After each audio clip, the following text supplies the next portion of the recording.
Where's JD? He's here somewhere. I need him to verbalize. What up, Yav? How you doing? Yavington. See, everybody's Yavington. on that one, and I can't. YouTube's live, but anyways, everybody's on that one. They open them up. Open them up. They, I mean, Wait, nah, wait, we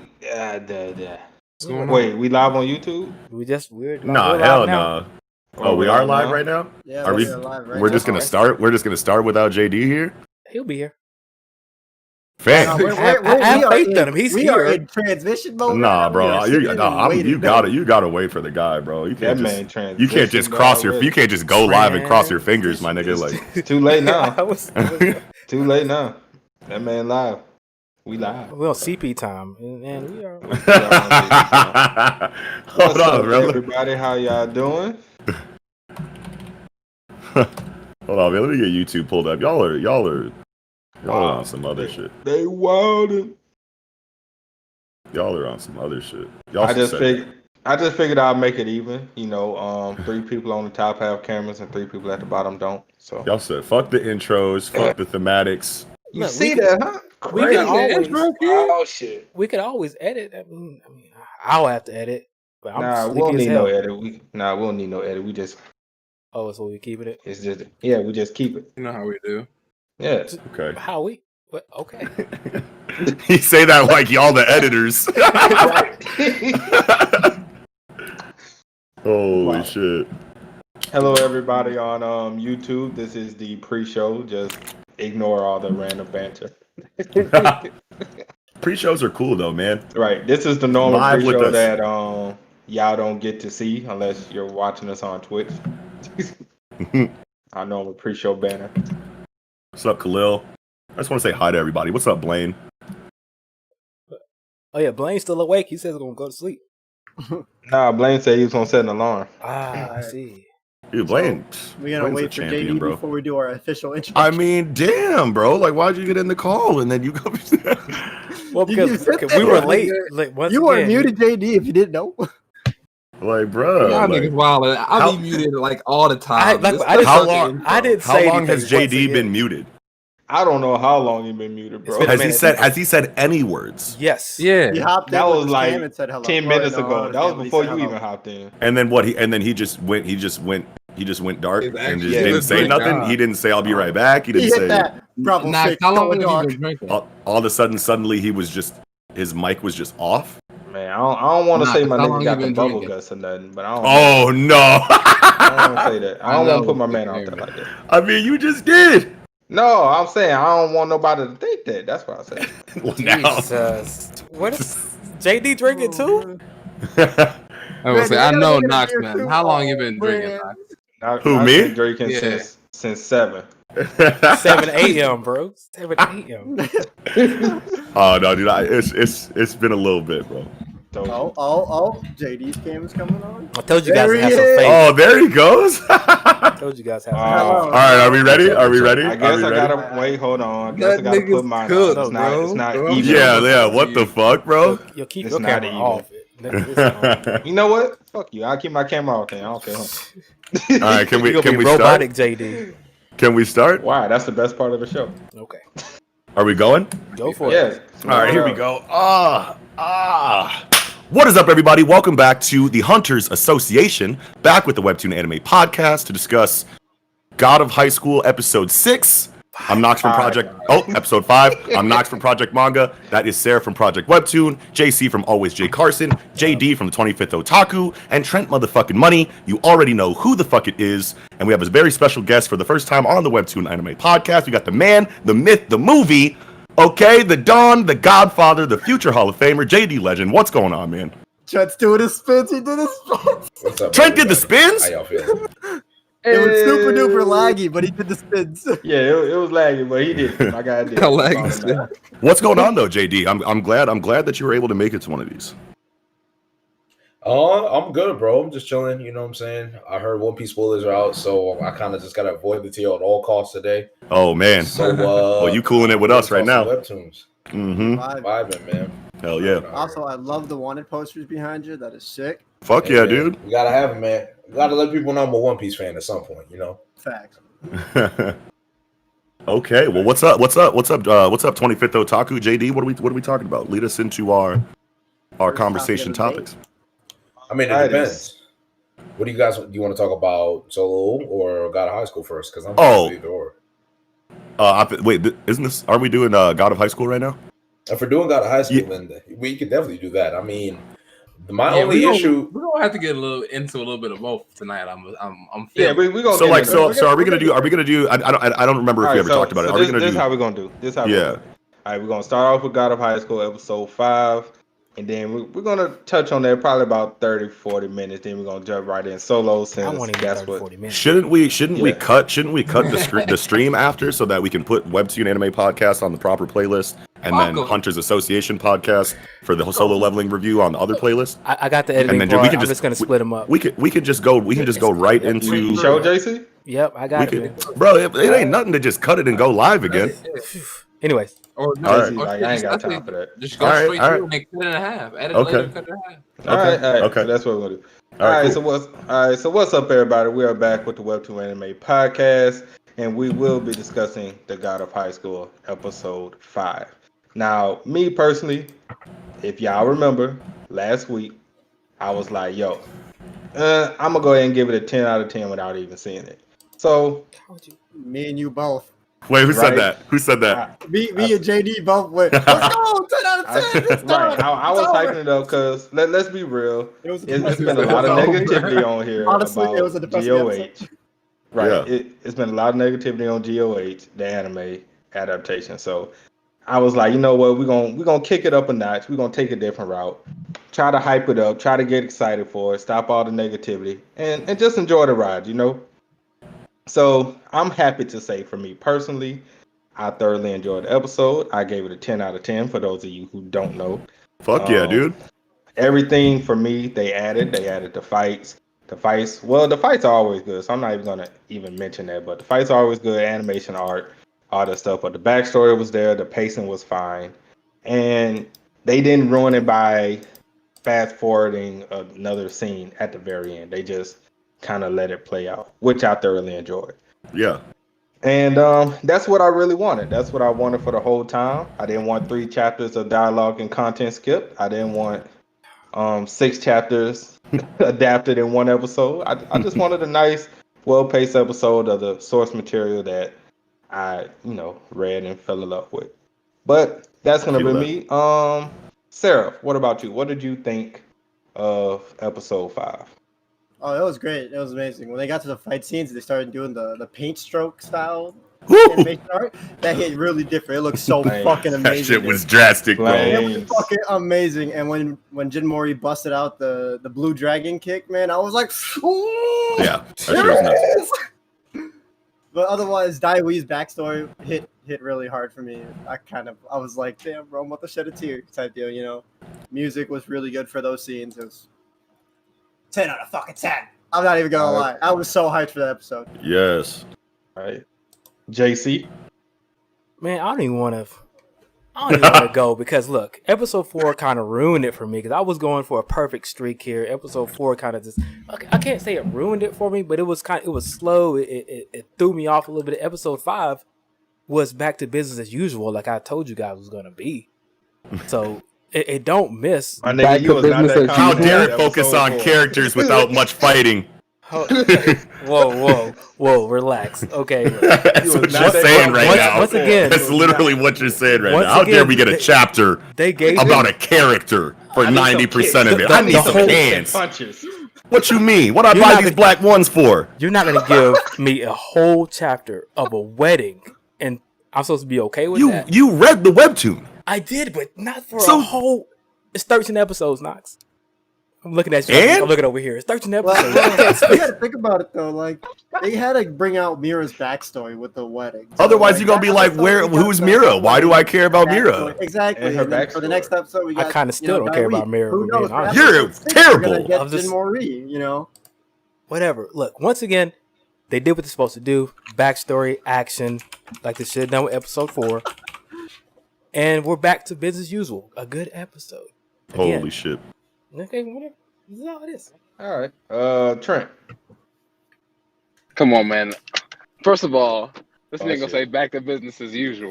Come on, man. Fuck out of here. First of all, the original business was disappointment. Shit. But again, but you know, I ain't gonna lie. I enjoyed this episode. I just uploaded my reaction, so you know, you niggas can't go back and fact check me. And we pulled the JD. Hey, He's JD, we pulled the receipts on his ass the other couple episodes ago because he was capping on the stream. Seraph shared his screen. Pulled up his receipts and him gassed up off the fucking episode, bro. He tried to give it like a 6.5. He tried to give it a 6.5. This motherfucker was on his channel doing his live reaction looking like a wacky wave inflatable arm flailing tube man. Watching the fucking reaction. You're like, this shit is crazy, man. Oh my god. What episode is this? It was like episode 3, I think. Oh, okay. 3 episode 2 or 3. If it's 3, that makes sense. 4, nah. Exactly. Nah. Came on here, almost had an aneurysm on the live and gave it a 6.5. I'm sick. Well, it's like, you know, upon further speculation, you know, you got to be a little bit more critical. Yeah, no, I feel you. But this episode was gas, though. This episode was gas. I like the little pastel, like, thing they kind of did there with the animation at that one point. I like the kind of liberties they took there. I feel like there were still a couple things that were adjusted. Now, like, whenever they went through the backstory of like him and his homeboy, you know, like they're getting jumped or whatever. Like I feel like that could have been fleshed out a little bit more because they kind of like basically just skipped to him showing up and helping him out rather than like the kind of build up between like them like basically showing like the differences between like what real friends are or whatever. You know what I'm saying? But other than that, it was done pretty decently. Never satisfied. I still didn't get to see my renewal Taekwondo. Like the Huaychuk colorway. I didn't get to see my colorway. You know what I'm saying? That's a nitpick of mine. The neon phantom after images. Yeah, that's a nitpick. Yeah, I need them. Of the Huaychuk, yeah. Need it. All right, Jay. Well, what was your thoughts on episode 5? Before we get your thoughts on episode 5, Jay, what's your thoughts on the anime as a whole so far? Before you get into episode 5. So for me, the episodes have been good. Episode 4 to me was trash. I'm just gonna be honest. Episode 4 was just ass. That was a bad episode. And I haven't even read the webtoon. And to me, that was a fucking terrible episode. Like, the whole time I was wondering what the hell is going on? Why is everything skipping? How the hell did they have such a close relationship that they can interrupt the marriage? Like, I'm just like, what's happening here? Because nothing made sense to me. Even the main villain was just hot garbage. I'm like, who is this nigga? Fuck him. Like, I don't care about him. Like, yo, everything about that episode to me was bad. So, like, their relationship right now seems very superficial, and I haven't seen any depth, so I was disappointed. Episode 5 was a redemption. I saw the friendship. I saw some moments where I'm like, okay, I can see why they're friends. That's cool. Episode 4 was the only bad episode to me because overall the anime has been good. You know what I'm saying? I know they're going to have to go with a lot of pacing, skip a few things. That's fine. I'm cool with that. Hands is cool. The opening is heat. To me, the opening is pure heat. I love that opening. Every time I listen to opening, love it. So God of High School, it's been good. It's been decent to me. I just was really disappointed in episode 4 and it scared the life out of me. So I was worried about it. But if we're going to keep in mind, that's an anime only, and I'm glad that I'm glad that was being. Wait, episode 4 was an anime only. No, he's talking about me being an anime only. Okay. I'm an anime only in this case. Oh yeah, all right. So for me, episode 5 was good. I liked the backstory of Daiwei with his homie. Like his homie was, I could tell it was rushed because I didn't really get enough of his friend. But I can see what they were trying to portray. So I kind of was like, all right, I'm fine with it. I accept it. Move on. It's sad that homie passed out. He's out. But the fact that Jin Mori and Mira can replace that gap within his heart is like, I'm cool with that, but it just doesn't seem like enough. But again, pacing makes sense. Whatever. The fight itself was clean. It seems like they're all holding back, which is something that's concerning to me, but I understand it's early on.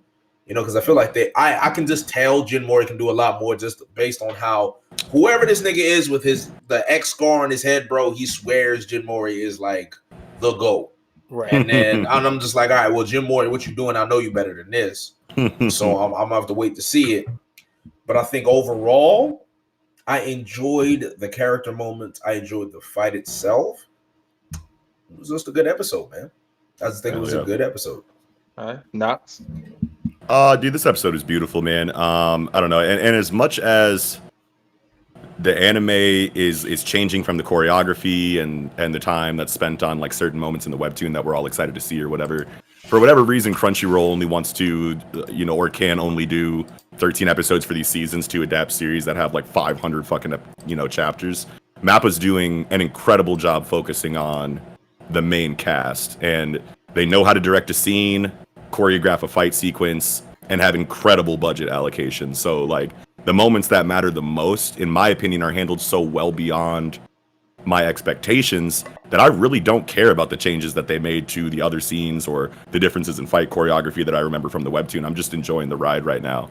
And, inside of, what the time, frame that they have and the schedule that they have, I feel like they're doing an incredible job, like, showing what's great about the series, even though as webtoon readers, we're going to sit here and go, and have our gripes or whatever, and JD as an anime only, not liking, episode 4, I totally get that. But honestly, bro, if I remember like correctly, I don't remember the fucking wedding shit being paced all that well in the webtoon either. That definitely felt, when I was first going through the series for the first time, out of place. I remember feeling awkward about it. You know what I'm saying?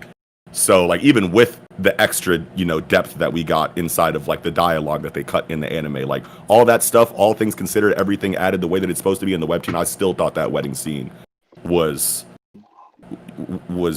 awkward. You know what I'm saying? So the like, webtoon as a whole is fast as well. Yeah, that's a gripe in why the anime should not be even more fast paced. But yeah. I definitely am on the same side as you as far as for 13 episodes, it's not horrible. Yeah. In fact, honestly, I think it's incredible. You know what I'm saying? And like, and I don't know. Oh, y'all changing your tune? Because I've been trying to get you guys on this hype train for 5 episodes. Bro, we care more about hands and feet motions, bro. Like you know this already, my nigga. Like you set the precedent. You set the precedent right away when we were starting this series. I don't care about nothing but fights. We're never gonna be on the same page as you. I knew what it was gonna be. There's 13 episodes, just like Tower of God. I knew what it was gonna be. So enjoy the ride. Yeah, and that's what I'm saying right now. Ain't nobody changing their tune, bro. I literally just said like I don't care about the changes that they made, and normally I'm a stickler for that kind of shit. You know what I'm saying? Like as much manga as I read and as many horrible anime adaptations as I've seen, like I'm gonna be the first one complaining about where's the dialogue that was supposed to be here, where's this scene that gave me this in the manga. You know what I'm saying? But like God of High School is one of the first animes that I'm seeing that's handling it in such an incredible way in the areas that matter the utmost. You know what I'm saying? Like you have priority, right? You have priority moments and scenes that they know that, okay, we really got to snap here. Even if it's not a shot for shot adaptation, the decisions that they make are good decisions. MAPPA just knows what they're doing, and they know that they got shafted on this. You know what I'm saying? They read the webtoon and know we can't do this the way we need to, but here's how we're going to do it because we're fucking MAPPA, and it's fucking amazing so far. So that's me. I don't know. Okay, so episode 5, scale of 1 to 10. What we giving it? 10. JC. 10. 10 for you, Knox? Yeah, for sure. All right, JC. I'm good at 9 out of 10. Full of shit. Jesus. I ain't giving it. I don't believe you, sir. I don't believe you, sir. It's what it is. I got nothing to say about this episode. It was all right. Yes. Holy moly. Yes, right. What the hell? Hell has frozen over. This easily the best choreography we've gotten in the whole shit, and that's your whole thing. You don't give it a 10. Right. Honestly, though. You're weird. Seriously. You're a weird ass nigga, man. I can't help it. Seriously. Like, it was great. The fights were great and everything, but when it came down to, like, Dawi and his backstory, I just didn't care. I don't know. Don't disrespect the only good thing. What the fuck? See, look, I can't help my opinion, guys. It's like, I was like, Oh, Jesus. Okay. It felt rushed, and I was like, eh. All right. Holy shit. Jay. BJ. Yeah. Was you asking me about the episode? Or are we talking about? You're doing scale of 1 to 10.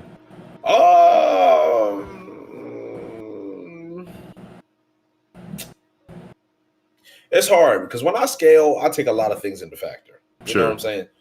So for me, it's like the things that I look for in anime, like I look for a lot of things that would really like draw me into the episode. There wasn't much that drew me into the episode besides the hands and besides learning a little bit more about Dawei. So I'll probably give it like a 7 out of 10, maybe. Yeah, probably 7 Oh, yeah. out of 10. Oh, yeah. All right. So 7 out of 10. Yeah. I'll probably give it an 8.5. All right. Sarah, 10. Fuck yeah. Easy. You got some real mixed reviews over here. We'll see, like, because I don't know. I thought it would be a little more, It's teetering this on time that. In around. case there are people that only watch the anime or the webtoon anime podcast, and don't watch the Hunters Association podcast or vice versa. Last Hunters Association podcast episode, I gave kind of a breakdown of how my metric on rating series, from series to series, right? So I have a metric that I use for stories that are specific to that series and whatever medium I'm experiencing it in.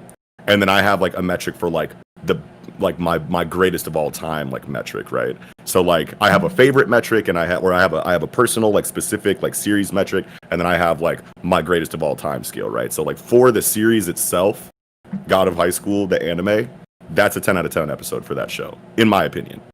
If I put it up on my fucking greatest of all time scale, I don't even want to say what I would give it. You can't do that. No, Yeah, it's not nowhere near that. Yeah, so and I could maybe put an intermediate. Well, I mean, because it's not like I'm saying this series, is one of the greatest of all time. I'm just saying episode per episode, this series by episode 5, comparing it to other series that are on my GOAT wall by episode 5, how it scales in proportion to those. And I can maybe have an intermediary scale, that's maybe a little bit less intense, so that there's something sitting in the middle of the spectrum. But for God of High School itself, I don't know. From the 5 episodes that I've seen so far, that's a 10 out of 10 episode to me. Nothing wrong with that. Nothing wrong. Yeah. All right, so episode 6. We're getting to the halfway point, and I've seen a lot of different things about God of High School from the community. I want to get you guys' thoughts on it. Goddamn it, we lost Trent. Okay. But all right. That's that Chipotle Wi-Fi. Hey, man. Had too much ketchup on the bowl. All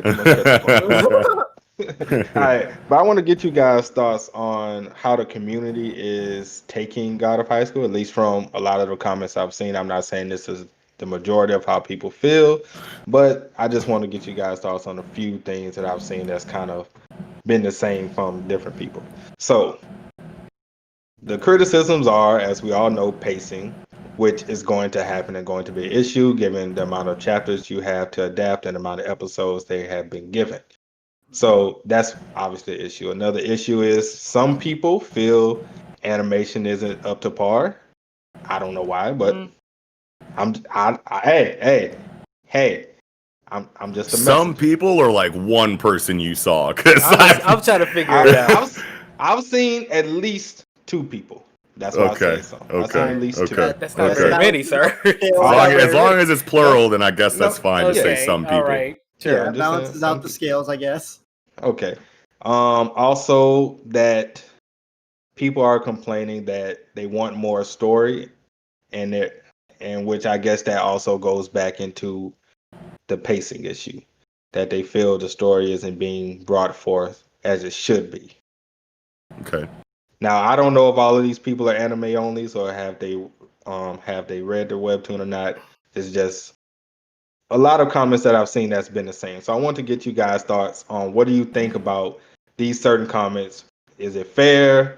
Is it Let me go fair first. to the Let me go story? first. So for the people who are saying I need more story, right? Mm-hmm. I guess I can kind of understand that. But at the same time, it's if you're saying you need more story, then I feel like you had to have read the webtoon already, because there's a certain precedent that you're expecting based on what you've experienced before already. Because if you don't have any knowledge about the webtoon at all, sure, you can say like JD was saying the friendship feels superficial because the pacing is weird on when it gives that exposition of who these characters are, that characterization, the fleshing out of who they are, the development that they get. But at the same time, it's if you're going to say I need more story by chapter 5, you have no idea how much story you're going to get. Yeah, exactly. You have no idea how these characters are going to be focused in future episodes in ways that will give you the story that you want. So like if you're an anime only, saying I need more story is probably something you wait till the end of the season for, Right, you know, or exactly. close to it. You know what I mean? Like, you don't just say, like, by episode 5. Like, what? It's 13 episodes. Exactly. You have no like I idea said, what I kind of think- story you're gonna get. I think the only reason that particular comment came into play is due to the pacing and how a lot of the backstory and certain elements, like we were just talking about the friendship and all of that stuff, is kind of rushed. That they may feel like a lot of the story is maybe being skipped or some things not making sense. Well, if to things them. don't make sense I don't know. and the friendship doesn't feel as strong as they're making it seem in the series so far, that doesn't mean that you're lacking story. Like, you know what I mean? You still don't know. You still don't know if it's lacking story because, like, it could be that way, like, in the webtoon. You know what I mean? Like, it could feel awkward. Their friendship could feel awkward, like, in the webtoon too. I don't know. For some reason, I'm just like fixated on the idea that people are saying they need more story because they have an idea of what the story should be. You know what I mean? And it's like we've gotten a lot of story inside of Mira's episode in episode 4 for her character. We got a lot of story in this fucking episode, and we've gotten little bits and pieces like peppered in from episode 1 till now of who these people are. You know what I mean? Like, and obviously, like, this is the most character focused episode that we've gotten probably inside of Handai Wee, and then arguably last, you know, episode inside of Mira. But like, if you didn't like the direction or if it didn't feel satisfying to you, that doesn't mean that there's not as much substance there. It just means that you didn't like how it was handled. All right. In my opinion.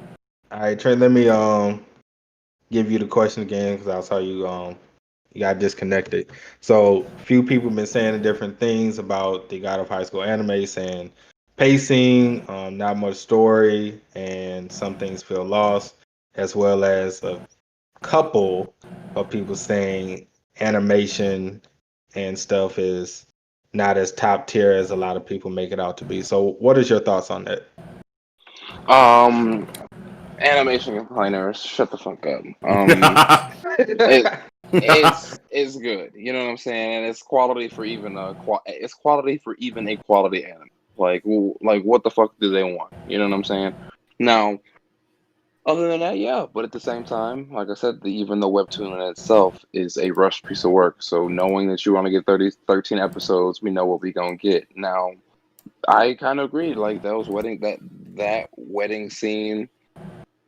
Though even in the webtoon, to Knox's point, wasn't like they didn't have like it wasn't like they was rock solid then. Yeah, but yeah. Just the way that how it's already being rushed through, it was even less connection. Yeah. You know what I'm saying? Because even then, it's like even she was like, "Yo, nigga, you don't know." Like, you know what I'm saying? I was watching them right. I'm like, "Nigga, you don't know this. You don't know her. You know what I'm saying? You don't know her life. You just pulled up at her shit.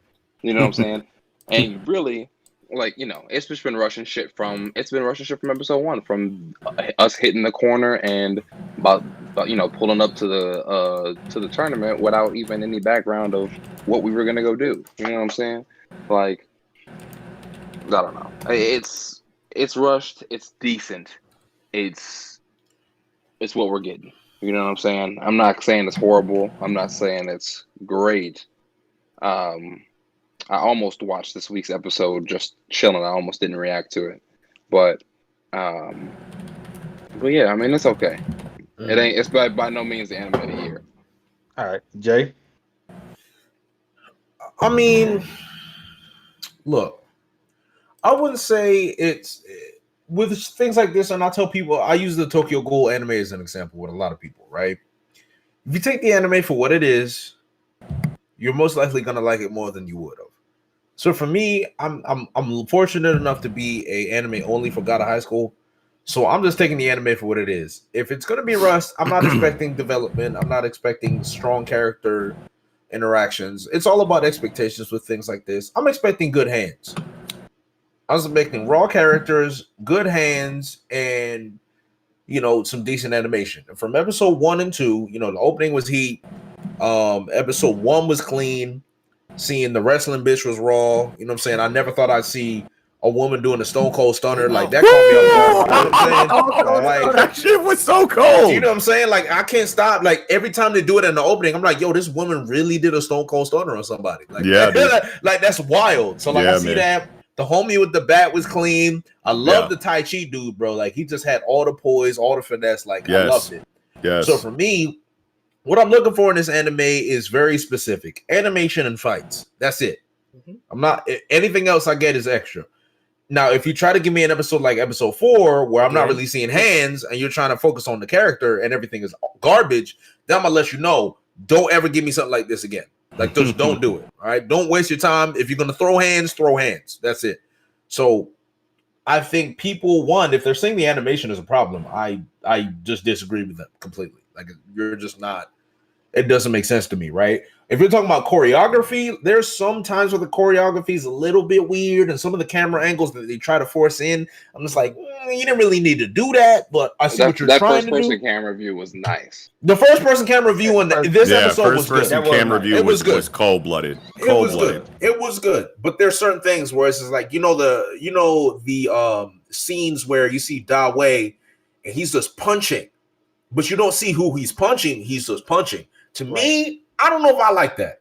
I didn't really like that at all. I'd rather see who he's punching than to see my man swinging and hear sound effects. To me, I didn't like that at all. So, like, there's, it kind of reminded me of, like, you guys remember, like, Dexter's Lab? Exactly. You know what I'm saying? Or like Powerpuff Girls, when it would just be the character on screen, bing, bing, bing, bing, bing, and like a flurry, and then it would switch to the opponent, and then they'd be like, bing, bing, bing, bing, you know. And I'm just like, in my mind, I'm just like, I'm not here for that. I'm just not here for that behavior, bro. Like, I just stick to it. Show me the hands, and we're fine. And that's it. The choreography is nice. I want to see more moves because it seemed like Jin Moray was kind of just spamming the same kicks over and over again. I'm just like, I know there's more to him, but again, it's early, so I'm not rushing it. But overall, don't slander the animation. The animation's fine. They're still trying this stuff out, so I'm giving them leeway. Overall, it's just a good start. To me, it's just a good start, and that's really where we should be at. Hell yeah. See? Oh, you said JC. Well, like everybody else has already said, I was going to add on, it's 100+ chapters and 13 episodes. So, like, what do you want? What are you expecting to happen? They're going to skip things. Things are going to be in there that if you read the actual webtoon, you're going to want in there, and they're not going to put it in there. If it's not super important or like series defining, you're just not going to see it. So you just, look, I don't remember most of the webtoon, so I'm pretty much an anime only. So once there's fights and I'm entertained, I'm good. I'm good with that. But any story things, these you start to make me start to critically think about it, and I'm like, I don't want to do that with a series, to be honest with you. Everybody knows that from episode 1. I don't want to think too much. Oh shit! So that sounded like a fucking like karate like grunt. Hadouken! He even did that. I didn't even know I was on mute. I tried to mute and I ended up unmuting myself. I'm so sorry. The only thing for this episode I really liked was the hurricane kick that I saw, which was the 3 kicks that he does. The serpent? No, the downward stomp that makes the Tatsumaki. No, I'm talking about the triple kick that he does. Oh, the Huichuk. Yeah, it's basically hurricane I'm cool kick. without the neon phantom after images. Like honestly, like you really like that's something that was cool to me in the webtoon. But like I said, like when we first were talking about how disappointed you guys were in the adaptations, representation of it. It's like, man, it's a physical attack. Like he's still doing what the move is doing. Exactly. Like the neon phantom like after images are something that would be a cool thing to see, but like ultimately not necessary. You know what I'm saying? Like he kicked this motherfucker faster than the eye can follow in 3 different points on his head. Mm-hmm. Boom. That's all you need. That's what the Huichuk is. That's all you need. They even had the little hit marker things to show you that he's kicking. Yeah, exactly. Like, come on, bro. So I don't see what all the complaining's about. If people just complain about the series, then I understand where the complaints are coming from. The criticisms are valid. That's just something that I feel like doesn't require as much energy as people are putting into it. You know what I'm saying? Like, it'd be one thing if all of a sudden the triple kick turned into the triple punch. It would be something if, like, you know what I'm saying? If the triple kick wasn't a kick to the head and he just, like, kicked you in your leg, your chest, and the back or some shit. Like, no. Right. This motherfucker is doing what the move is supposed to do. So. Seraph. And we don't. Hey, you want to know what? Pansu's got a good point here. We don't get the story of the martial arts. There are some backgrounds that I feel like are super important, like when they're talking about renewal taekwondo versus ITF taekwondo. That is my one major criticism of the series is we don't get those Vietnam like flashbacks of like when these, I'm pretty sure it's the Vietnam War, of like when these martial arts were originated and why. You know what I'm saying? And maybe when we start like really exploring Jin Tai-Jin's character, we'll get all of these exposition dumps like back to back, because like it made sense in the webtoon, since renewal taekwondo is living through Jin Mori, that we would get a background of Jin Tai-Jin's creation of renewal taekwondo inside of Mori's scenes. But Jin Tai-Jin is a character that needs no introduction, my nigga. You know what I'm saying? When he's on screen, motherfuckers are gonna know what time it is, and that would be a great time for them to take a liberty and go, here's where we put all the renewal taekwondo and ITF taekwondo exposition into practice here, especially once we get like Park Il-PO's scenes in the coming episodes. That's gonna be a really good opportunity for them to throw some of that martial arts history in there. So what's your thoughts on all the comments and stuff? Honestly, it is what it is. But like, seeing as to how the people are like dogging on the animation and dogging on the lack of story right now, it's just they just want story, but at the same time they want to get animation. But I'm enjoying it as it is. It's just personal preference between people. Yeah. Like you see, most of us here like it, but then other people don't like it. So you can't really get a fair balance of that, But I'm on the same page with all these dudes over here. So yeah, I don't really got much to add on since they really spoke on everything I was gonna say. Yeah, but I just wanted to get y'all takes on that. Yeah. Let everybody know, what we think. Whoever values our opinions on anything, but. Yeah, that was definitely just something I've been seeing. I was like, some people kind of over the top with it, and others may have a valid point here and there. But that's about it. So, as we're wrapping up the episode review, I want to get you guys' thoughts and predictions on episode 6. What do you think is going to happen? What's next? Now that Mori is in the finals, what's going to happen with Dawi and Mira? And yeah, so Knox, let's start with you. Episode 6 predictions. Right. So I mean, like the first half of the series kind of like had like multiple segments of the tournament involved in it. I think now that it's moving into like one segment for the finals, that we'll get a little bit more time on the fight scenes involved. I can't remember exactly how many fight scenes there are, but just going off of memory, I don't know. I feel like I'm just like making a safe assumption here that we can get a little bit more depth into the backgrounds of the fighters involved. So that would be cool to see. I don't remember exactly what happens after this in the webtoon. I mean, I can definitely go look like we've done on other episodes, but just for the sake of throwing my opinion out there off the cuff, like I feel like we'll see better pacing moving forward, even though like they're still shoving a bunch of chapters, into 13 episodes. Like the pacing in this episode was great. So like when they know how to, when they know what to do with the pacing, I feel like it'll be a phenomenal episode, and I feel like there's enough fat that you can trim comfortably without it causing too much of an uproar. So I guess we'll see, but I'm confident that it'll be fine for the rest of the season. So okay. For me, so next episode we're supposed to get a special fight and special scene with Tai-Jin. Oh yeah, I remember. Right. Now I remember. Yeah, I know exactly what you're talking about. Ooh, that shit is. Ooh. That's supposed. Now that's next episode. It's supposed to be. Niggas ain't ready for Jin Tai-Jin, bro. Now, whether they show it or not, I don't know. But my expectation is for them to either show it. Like right now, I'm 50-50. I'm thinking they're either gonna show it or they're gonna skip it and save it for later. Yeah, I'm not sure right now. I don't want them to skip it. But given how everything's going, and you have so much stuff, I kind of leaning up more on that they're gonna skip it, and they're gonna go straight into the national tournament and all of that stuff. But I don't know. I don't think it's gonna be a 10 out of 10 again. I think it's gonna drop. It's probably, for me anyway, it's probably gonna drop to maybe like a 7 6.5. I think they're just gonna go back down. But they can't prove me wrong. But that's just me. But who knows? We'll see. Jay, any predictions for episode 6? Honestly, I couldn't give you any, man. I just don't know what's going on. I'm gonna be real with you. I have no idea what's going on. I don't know what the plot is to this day. All I know is that niggas are scrapping, and now that we know he's in the CO, he's part of the CO qualifiers now. So we're gonna have the bigger God of High School tournament. I'm assuming for all of Korea. We know that we were foreshadowed. Whoever homie was in the hoodie in that house.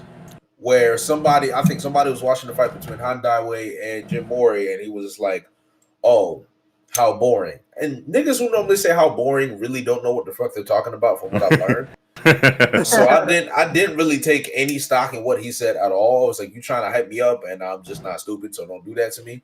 So yeah, whoever that dude is in the hoodie that's overconfident, I'm assuming he's gonna get clapped at one point. So I'm assuming at this point, Jim Mori is already at an extremely high level, or he has a really extremely high potential that people don't know. And in this next fighter that's coming up is going to be the type of person to push him to that level, and we might see more of the potential. But also, what I thought was interesting is that Jim Mori had always been using renewal Taekwondo, but if with the fight between Hana that way, he used the Jin Mori original. Yeah. And I'm just like, all right, well, this is another level, and this is the thing that kind of closed it all out. So I feel like Jim Mori's has been holding back the whole time, and then we're gonna see like the real Jim Mori against whoever homie was in the hoodie that seems like he's the man, is real edgy. So that's kind of what I'm predicting for the next episode. Hell yeah. Yeah, he said Seraph. You cut out there. Okay. Since we saw a bit of blue-haired dude and hoodie dude, I feel like we're probably gonna get a little bit of insight on them. Blue-haired dude. Oh, JayDLegend? Yep. Yeah. Whatever his name. Yeah. The long-haired blue dude. I'm not saying names because JD is. Yeah. I mean, the names don't matter. They had his name in the opening, so yeah. And then we got the names don't matter to me. Yeah. Okay, so we're probably gonna get a little bit of insight on LPO. We're gonna get a little bit of insight on blue-haired homie. I literally just now forgot his name, even though you just said it. JayDLegend. And motherfuckers aren't ready for LPO either, man. Holy moly. And so we're gonna get some of that, and then probably we're gonna get into the Jin Tai Jin stuff going down, and that's all I see for the episode. Yeah.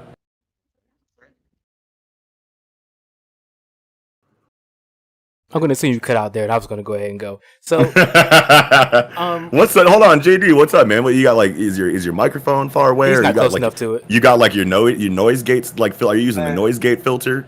Man, actually, I'm actually kind of leaning back in 2 chairs right now with This feet propped up and Two everything. chairs. Yeah, man. Yeah. You better get chair yourself for my a feet boom to be arm, propped bro. up. I'll be. And I got the massage on the Oh, he's about to go to sleep. He's about to go to sleep halfway through the solo leveling review. No, I'm good, man. I'm good. But, go ahead, JC. Actually, every time y'all think a fight's gonna come, it doesn't. So therefore, I want to go the opposite. I don't know what's gonna happen because I don't remember. I read it, but I don't remember what happened. So as long as it's a good episode, like I want everybody to come away with it's a good episode. It had good fight scenes, and I guess that's all I'm here for once again. So that's all I expect from the episode. Okay, Trent. I expect mid. This nigga, No, I'm just kidding. I'm kidding. Like you guys said, you just really don't know what they're gonna add and what they aren't gonna add. Yeah, I honestly don't know. We'll just see come Monday, but I don't think they're gonna. Here's the thing: if they don't show something, there's no hope for it to come back and for them to like circle back. They may show again a second to millisecond clip of something. You're still on. But oh yeah, I'm never gonna get off of it. But if if they skip something, bro, it's a wrap for it. We've already skipped a lot of grandpa information. I I would probably not be surprised if we basically get little to none. All right. Well, anybody else got anything left to say? Nah, I'm I good. know what I'm here for. You You know what I'm here for. didn't just say. Fights We are and at the kicks. main course. All right, y'all. Well, that's gonna do it for the Webtoon Anime Podcast. Appreciate everybody for rocking out with us. If you haven't done so already, please like and subscribe to the channel. Follow us on Twitch. And now we will get ready for the solo leveling chapter review that I know all of you have been waiting for. So, Yeah. So Nah. like so hold on. So like should I for editing purposes should I just do another intro? sure, yeah, go ahead. Okay, and what you guys ready to go into that right now? Yep. All right. Welcome to the Hunters Association podcast. Back with Solo Leveling, chapter 113, review and analysis. I'm Knox from Project Manga. That's Seraph from Project Webtoon. JC from alwaysjcarson. JD from the 25th Otaku. The Don, the Godfather, the future Hall of Famer JayDLegend from the YouTube channel with the same name. And Trent motherfucking Money. You already know how much he fucking owes me. And we are back. How you doing, fellas? Because, I mean, if you remember from last week, I believe there was a running bet that me and Trent had about the proceedings of this chapter. And guess who was right? Big Knox, baby. What we doing? What we doing, Trent? Oh man. To be fair, I mean, you Hanenyalas. You're kind of both right. Hanenyalas. No. Come on, JC, talk. No. He's gonna fight Baru. No, listen. I already know what you're gonna say. Okay, go And you ahead. need to stop. You need to stop because you need to stop because look. Hey, Sarah, if you want to pull up the receipts, because look, fam, because this is what happened. Look, I'm gonna put y'all on. We was talking about who is the strongest summon. We was talking about which one he's gonna call out. Yes. Now he acknowledged Beru as his strongest summon. That's correct. All right, which I agreed made the most sense because Trent made a great point. The level of sentience that Beru had as soon as he was recalled into a shadow, it was different than everybody else. So like all the leveling that other summons received thereafter leading up to where they are now, whatever level they're at, individually, it's different when you have a motherfucker that's coming right out the gate at that level that Beru was at. But what I was talking about is which one is he going to summon, not what. See. The facts are tough, bro. The facts hurt. The facts hurt. You know what I'm saying? But listen, man. My whole point was, regardless of which one is the strongest summon, which one, the biggest debate that we got into last time is which summon is he actually going to use and why. Not which one is the bet wasn't which one is actually the strongest. It's which one is he going to summon. But he summoned both of them. He summoned both of them eventually, which I also predicted in the group chat earlier today. Yeah, but the bet was. I was 2 chapters ahead, looking back, no mirror. You know what I'm saying? No looking back, no mirror. You know what I'm saying? I was out here like that. Like the thing, the bet really was. Which one is he going to summon? Which one is he going to choose? Not which. You didn't say first. Right. We did not go in the orders. First of all, we didn't even really make the bet, first of all. Yeah, no. We definitely didn't. But I got to talk my shit. You know what I'm saying? I got the USK t-shirt on. I'm with the smoke today. But you were right you definitely were right in the extent of the original debate. Yeah, for sure. But yeah, I think more or less we ended up both being right as far as for sure.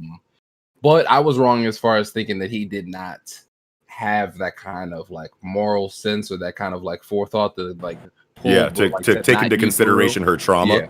Yeah, exactly. Yeah, but yeah.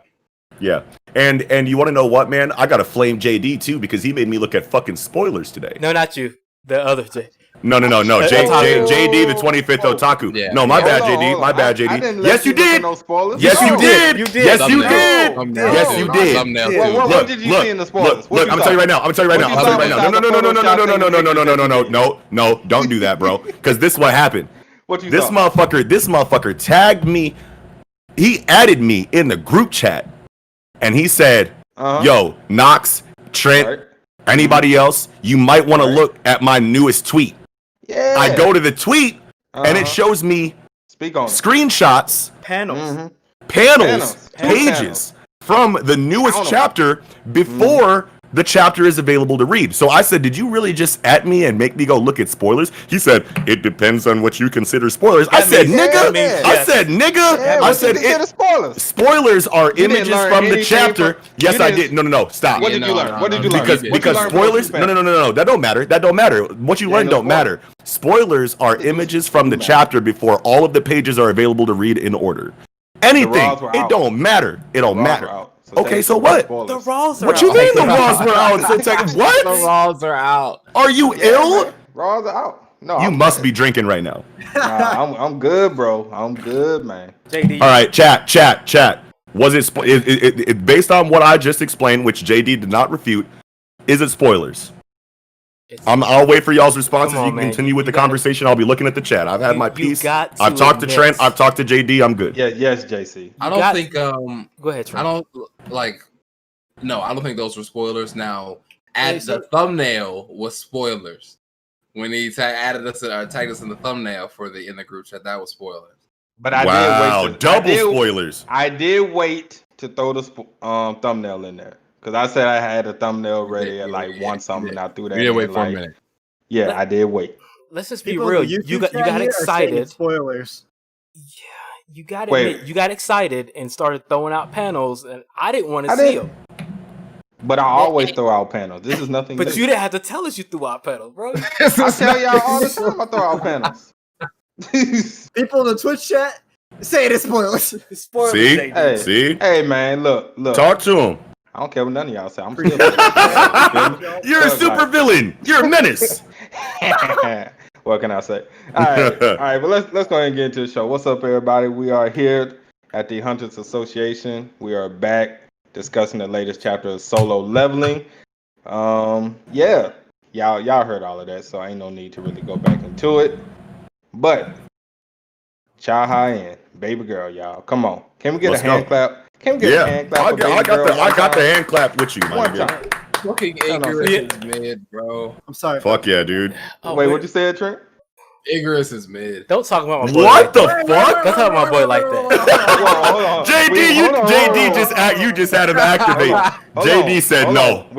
on. Hold on. Calm down. We're gonna get Let him into that. We're explain gonna get into himself. that. Go We're ahead. gonna get into it. We're gonna get into Hold it. on, you muted yourself on accident, JD. Oh hell no, bro. Hold the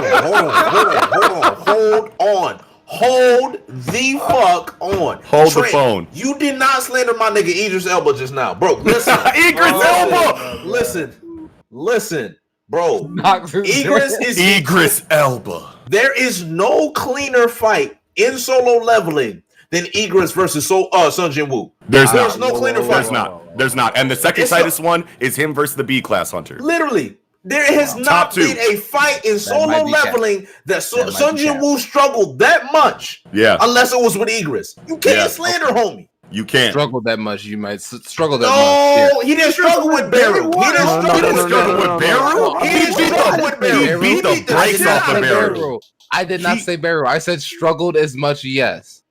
Okay, but here's Okay. my point. Think about the fight. Think I about the jumped on that. choreography. Jesus. Think about the flexing that Igris was doing. Think Right. about About the the theme. themes. Yo, Then. Igris, Then. listen, Trent. At that point in time in the story, Trent. Igorous was tough. Trent. Igris threw his sword away Sure because did. this man had much pride. Give me Yeah, the dude. hands. I'm not gonna fight you with a sword. I'm gonna scrap Yeah. at you and beat the shit out of you. And he did. Machismo. An What chapter NPC was that? was Igris a right man. now. Chapter 20 something. What chapter we on right now? We're It on don't like matter. It doesn't 113. matter. It That doesn't don't matter. That does does not not matter. got Igris watched slander by is Taha. not. No. No, we Igris are- slander. You're not gonna No, slander no, Taha right now. He's He's not not here gonna for the do it. fuck shit, my nigga. I'm sorry. Igris slander is not welcome here. It's not welcome. It's not welcome. It's not welcome. You're not gonna slander my boy. He's All right, listen. Igris, you heard that? You heard the Kendrick Lamar song "Loyalty"? That's Igris right there. That's loyalty. Okay. Loyal Don't slander niggas my get boy Loyalty, again. loyalty. Bro, Loyal niggas go get washed too, bro. no, nigga, Igris is a day one. Yo, you know what, Trent, bro? I can see, bro. If you get famous, bro, you gonna let your day ones go, bro. That's why. Oh, no. Yeah. Trent said my goal is to blow up and then act like I don't know nobody. It's less than the god of the manhwa.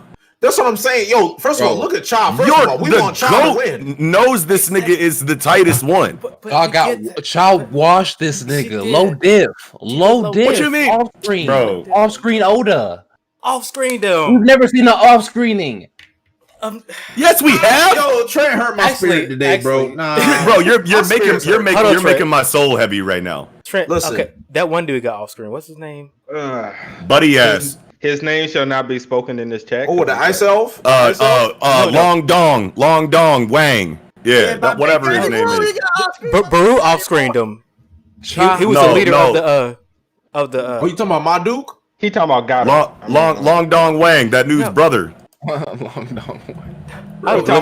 He's talking about Goto Ryuji, y'all. And Goto Ryuji got off screen. Plenty niggas been off screen. Goto a fraud. Goto is a fraud. Goto is a fraud. We're cool with that. He's a fraud. Yeah, retire that nigga. But no, Chaha literally, bro, washed. No, she didn't wash. No. Listen, too much. When she scarred, she was not scarred. She was not scarred. I guess She was She was clean. not even bloodied. She had to take a She dub, was not right? even bloodied. She was ready to go again. She was clean. She doesn't even need a re-up period. She's Hey, ready to Solo fight Warrior. again. Solo Warrior came in clutch in the comment section. Igris was not completely destroyed, so Cha was not so strong as to completely destroy his body. that's Give what I'm him saying. that. He's supposed to dissipate when he give him takes too that. much Like, damage. come on, of course, there's a little cap on this, but come on, he still got me. Well, the He cap is still not got me. welcome. Once the cap's not logic welcome. hit, you was saying it with your chest a second ago. No. Nah, Okay, it's okay. Once no, the like, logic of course hits, he I didn't guess get it's a little destroyed. gap. No, It's a no. little Loyalty, gap. loyalty and strength. Okay. Let me help Trent out here. Come on. I don't care. Light novel reader. Actually, yes. Hold on. No. Let me help Trent out. Number one, Igris was on the ground. Igris on the ground, not holding the sword anymore. She could have finished him off right there. Weakerous. Don't do that. Don't do that to my. It's my favorite. What'd you still. say? He's my favorite still. He said Ligris? Weakerous. Oh no! See, you're only saying that because JD gone. Wait till he come back. I'm snitching. That nigga snitch. We're pulling up receipts. I'll boys. snitch on anybody Alright, on some Igris slander. Wait, where did you go? Hold on. In Trent's defense, He had to go. I told y'all a long time ago, it's nothing wrong with being third place. Third. We both know exactly why, JD. No, but I'm saying like JD's a bum, dog. Igris not the strongest. That's all. JD's a bum. That's what I'm dog. saying. I'm with that. Igris not the strongest shadow, so JD's a bum, and you that's put how and I you feel. put Tusk above him, even though he's not suited for 1v1s, and we got that Tusk- exposition in this nah, fucking Tusk- chapter. But here's the thing, y'all capped on this nigga Igris so hard. Like Igris has been riding with him from day one. Like, yes, I understand. That's not he's a cap. day one nigga. That's like Krillin. Krillin is a day one nigga, but that'll make him a real nigga. You are not. No.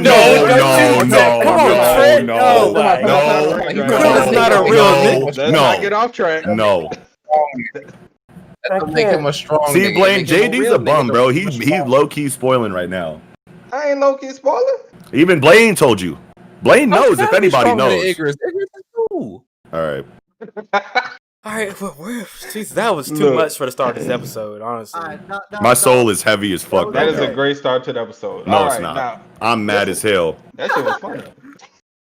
All right, but for real, Let's need a beer after that one. let's dissect this chapter, y'all. Okay, so we finally get to the gymnasium. Shadow Exchange is a complete success as far as bringing somebody with you. Great. All right, we get into the fight with Cha and Igris. Off screen. We all know that happened. He did get off screen. He I did feel get off so screen. terrible for my boy. He did get off screen. It was bad. It wasn't bad. I don't think it was. I understood the situation thematically. I mean, Like- but If it makes sense thematically, then it's not that sad to me. Yeah. If it's arbitrary off screening, and there ain't no thematic presence in like the reasoning why, like in the chapter, then yeah, go ahead and complain. But like, we knew why it happened the way that it did, so but there's no reason why any of his summons should be able to handle top 3 S-class hunters. He just hit level 100. Beru makes sense because Beru's the outlier in strength among his summons.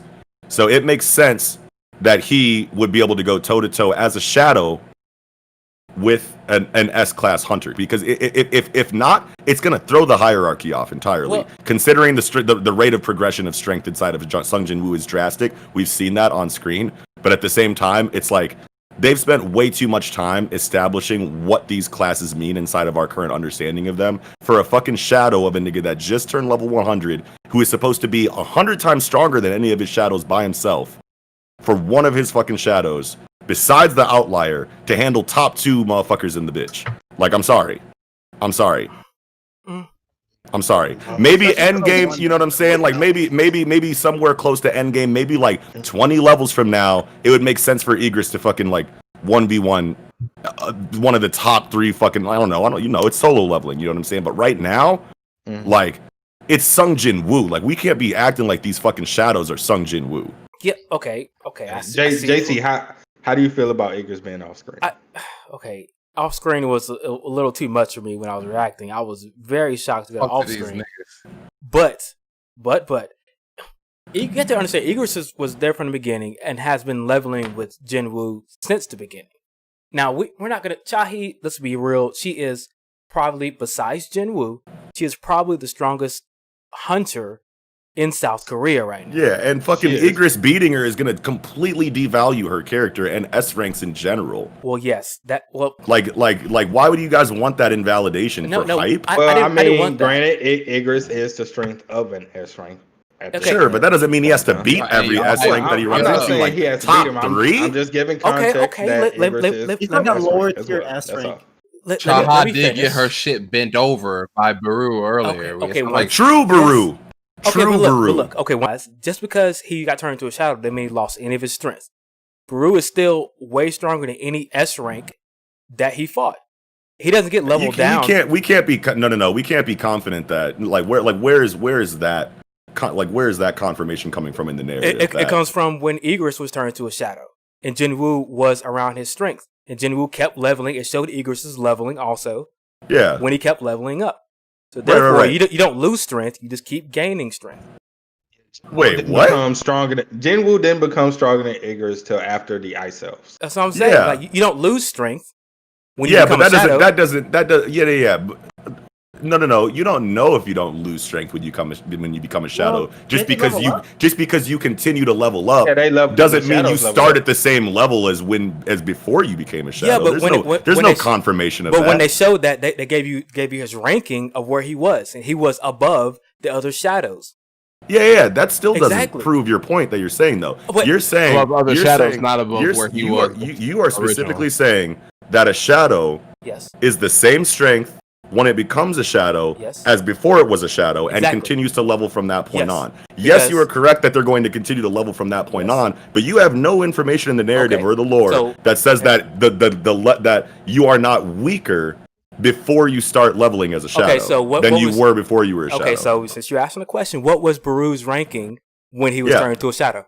Baru was the outlier, and I don't remember what it is, but clearly it was a higher ranking. It was a higher ranking. Right, but clearly Baru, but see, Baru was higher than any of the other S ranks. Exactly, that's the point I'm trying to make to you. But you're talking about Egress. That's what I'm saying. Like Baru, I'll give you a parallel here.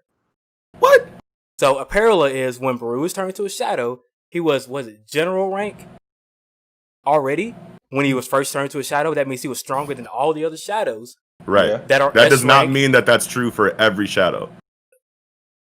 Okay. No, it doesn't. It doesn't. Baru is literally the outlier. That's what outlier means. And once again, when Egress was turned to a shadow, he was above the other ranks of the other shadows that Jin Woo had before. That doesn't prove your point, though. It does prove my point because there is literally nothing in the lore that said that there is literally nothing in the lore that proves either of us correct. Like, there is nothing specifically in the story that says that shadows are weaker than their true form as soon as they become a shadow. And there's nothing in the lore that says that shadows are just as strong as the form that they had what about the before healer? They became a shadow. What about the healer who generally turned into a shadow and he was just as strong as he was before? Find me a screenshot, bro. Okay, it's gonna Load up the screenshot, bro. I will find it for you. But once All again, Panzu, find us the screenshots, fam. Yeah. Find us those panels. okay, whether he's weaker, he's not that much. Will you at least concede he's not that much weaker as a shadow? He might be. I don't weaker. know. I have no idea we don't have system exposition of how what we're talking about works at all in either direction. So at least in the chapters, Jinwoo said, "You're gonna get hurt if you fight Baru." So therefore, he is still stronger than Chahi. He knows that in his head. Sure.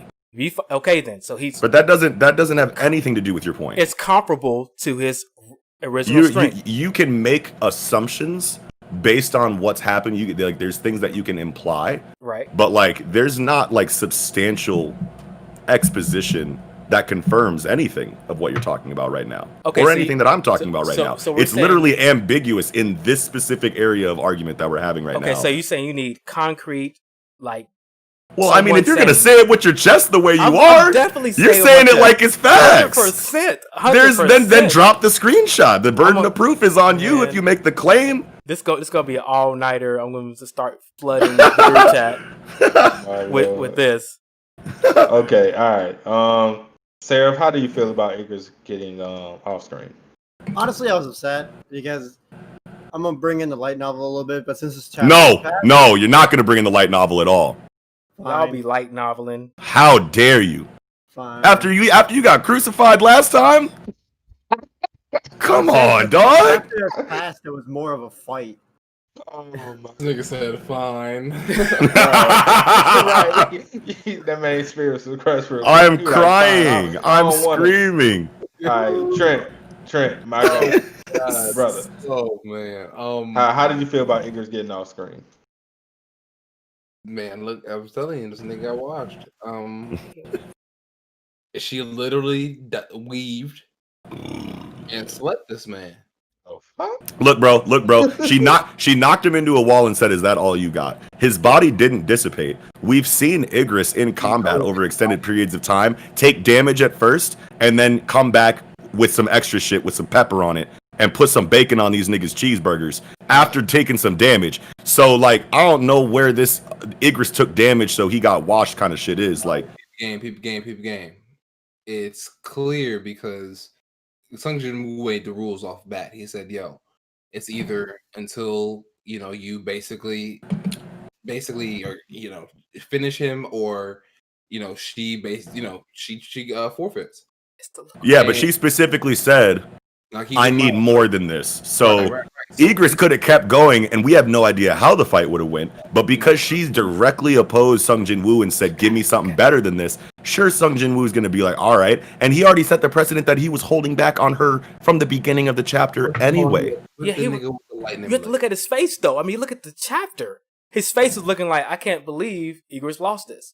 Even though he gave him the Baron's sword. Yeah, bro, he gave Igris has taken damage before. 350 plus. Igris has gotten smacked around the battlefield before. Bro, peep game. Not only that, it was so swift that Hunter Sung Jin Woo didn't need to fucking. What do you mean it was so swift? We have no idea how much time passed in between the start of their fight and when we saw him against the wall. Bro, it was off screen. So how do you know how much time passed? It was effortless. She's ready to fight again. It will. The niggas that smacked him around the fucking battlefield when he got the demon summons was effortless. Ain't nobody was fucking had a cold-blooded high diff 1v1 fight with Igris. They fucking backhanded his ass and he went flying and we were like, holy shit, Igris got clapped. And then the nigga came back, didn't dissipate, and came back and performed better the next time he squared up. Bro, however long it was enough for Sung Jin Woo to realize, yo, this is too easy for her. No, because she specifically said, "Give me Beru."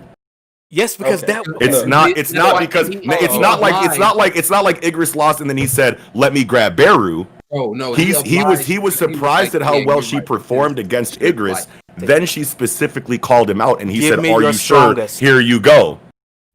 That's not the same as Sung Jin Woo realizing that Igris is weak. Hold on. Look. We got to give context to this because this is going nowhere. All right, I'm a chill. I feel like it's going somewhere, but I'm a chill. No.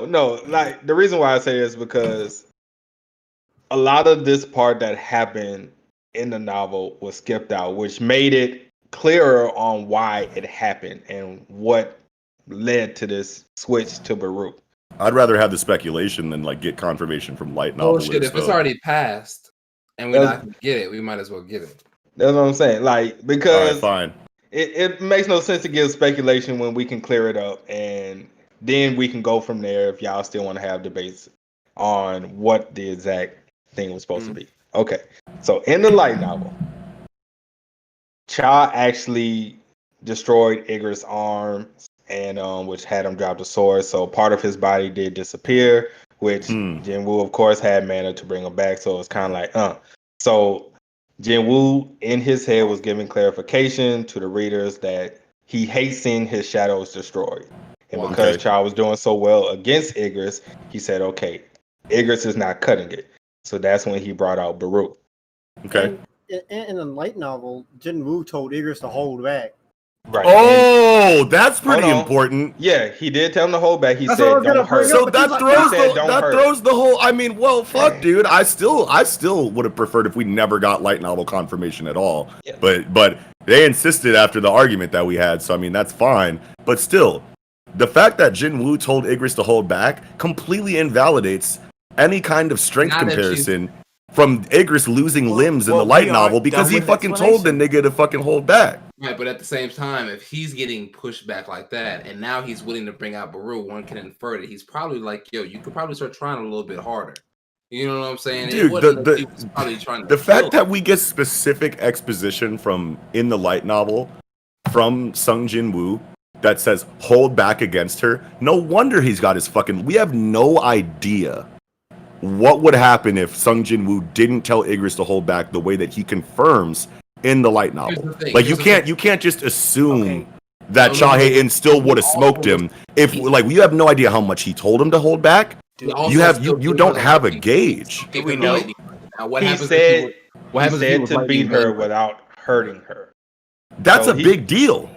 Right, but what happens? But then why was he given a lightning blade? So like, what if it was Ygritte without the lightning blade? He would have got washed regardless. How many times have you guys seen in anime and manga when you have a character that can easily, or maybe not easily, but definitely keep up, smoke, like kill somebody, but they don't want to kill somebody, and they're like, I'm going to take you in alive, unconscious, whatever. I'm going to take you in alive. And then you get exposition from someone else or in an internal monologue that says taking someone alive is hundreds of times harder than killing somebody. Right? So when you get exposition that says fight her without hurting her, and then this motherfucker loses limbs, the reason he lost limbs is because he was fighting that way. If he really wanted to end her shit, Ygritte probably fucking could have. Yet he was, and there's nothing that you guys can say that confirms that Ygritte couldn't do that because he was told to hold back from Sung Jinwoo. Here's the thing that we're kind of skipping over here. The light novel and the actual webtoon are not in sync. They're not doing the exact same thing. That's right. So, that's why I said we don't need it. But. Okay, yeah, yes, I would say you're correct. So in this case, in the webtoon, Jinwoo gave him the sword, and it tells you all the stats of the sword. It's like plus 350 strength. You know how the system works. You see all these things. And even Jinwoo says, if this would have hit her, even grazed her, it would have killed her. Boom. So I'm saying, like, I mean, that's the thing about it. That's a really big deal. But she wasn't. Okay, but no. Actually, you want to know what? He said a normal person would have. He said a normal person. So okay, but what we're saying, she's not a normal person. But what I'm saying is she still dodged it. But I'm saying Jinwoo said, "Hey, this is a deadly attack," and she still dodged it. She's fast. We can't take the webtoon into account because it was done differently. I don't know who is stronger. I still think Cha is still stronger technically. Right. So, like, the most important thing to me, SliceWin said it really good in the Twitch stream right now. The way the story has been hyping up Chahae-in since her intro, I think this was needed. I agree with that. Right. It's separate from, like, the how, valuable is Ygritte's argument that we've been having, whether he's useless or whether he's tight, whether he's mid or whatever. But, like, S-rank hunters and Chahae-in specifically needed a W like this regardless. Right. You know what I'm saying? Like the last thing I want, more than proving whether or not Ygritte is tight or valuable, is for the strength hierarchy to not be disrupted. We need S-rank hunters to still do things that impress us, regardless of who it happens to. You know what I mean? Like if Igris would have smoked her, why do we care about S-rank hunters at all anymore? After the entire series for 100 chapters has made us like really look up to this class of character. So this is good. This is good for the series, regardless of how I feel about Igris. This is good that it happened this way. Even if you are an Igris fanboy like myself, once Jinwoo gets experience, I mean, his shadows keep getting experience. So Igris is going to get stronger anyway. So it's not like this is an L forever for Igris. I mean, he gets stronger. End for him. That's not the end for him. He gets stronger, just like Baru's going to get stronger. Like every other shadow he has keeps getting stronger. That's the whole point of Jinwoo. So that's right. That's right. One loss, cool. I'm a fanboy, but that's just it's not even really a loss. It's I'm stopping the fight here because she said I want more. Right, exactly. Igris did not lose in the webtoon, and he didn't even really lose in the light novel because Sung Jinwoo told him to hold back, and that's why Igris took as much damage as he did. That is indisputable. So like calling it a loss doesn't feel right to me. That's very awkward. It's a light L. It's a light L. I don't even think it breaches the qualifications of what an L even is. Yeah, I personally don't. I don't care if you guys agree or not. You know, I respect you guys. I respect you guys' opinion, obviously, but like that's something that I'm holding that opinion. And I'll be ignorant, irrational. I don't care. I do not think that this constitutes an L in any regard. Because there's just not enough information. If he would have said I told him to hold back 20%, if he would have said I told him to hold back 15%, if there was some kind of numerical value of any kind that's measurable as to how much he told him to hold back, then we can make inferences based on the level of difficulty it took her to beat that version of Igris with that much percentage or level held back. It'd be easier to argue. But like it's too ambiguous. I just wish they wouldn't have gave him the sword. If they would have gave him the sword, then I would be there with you.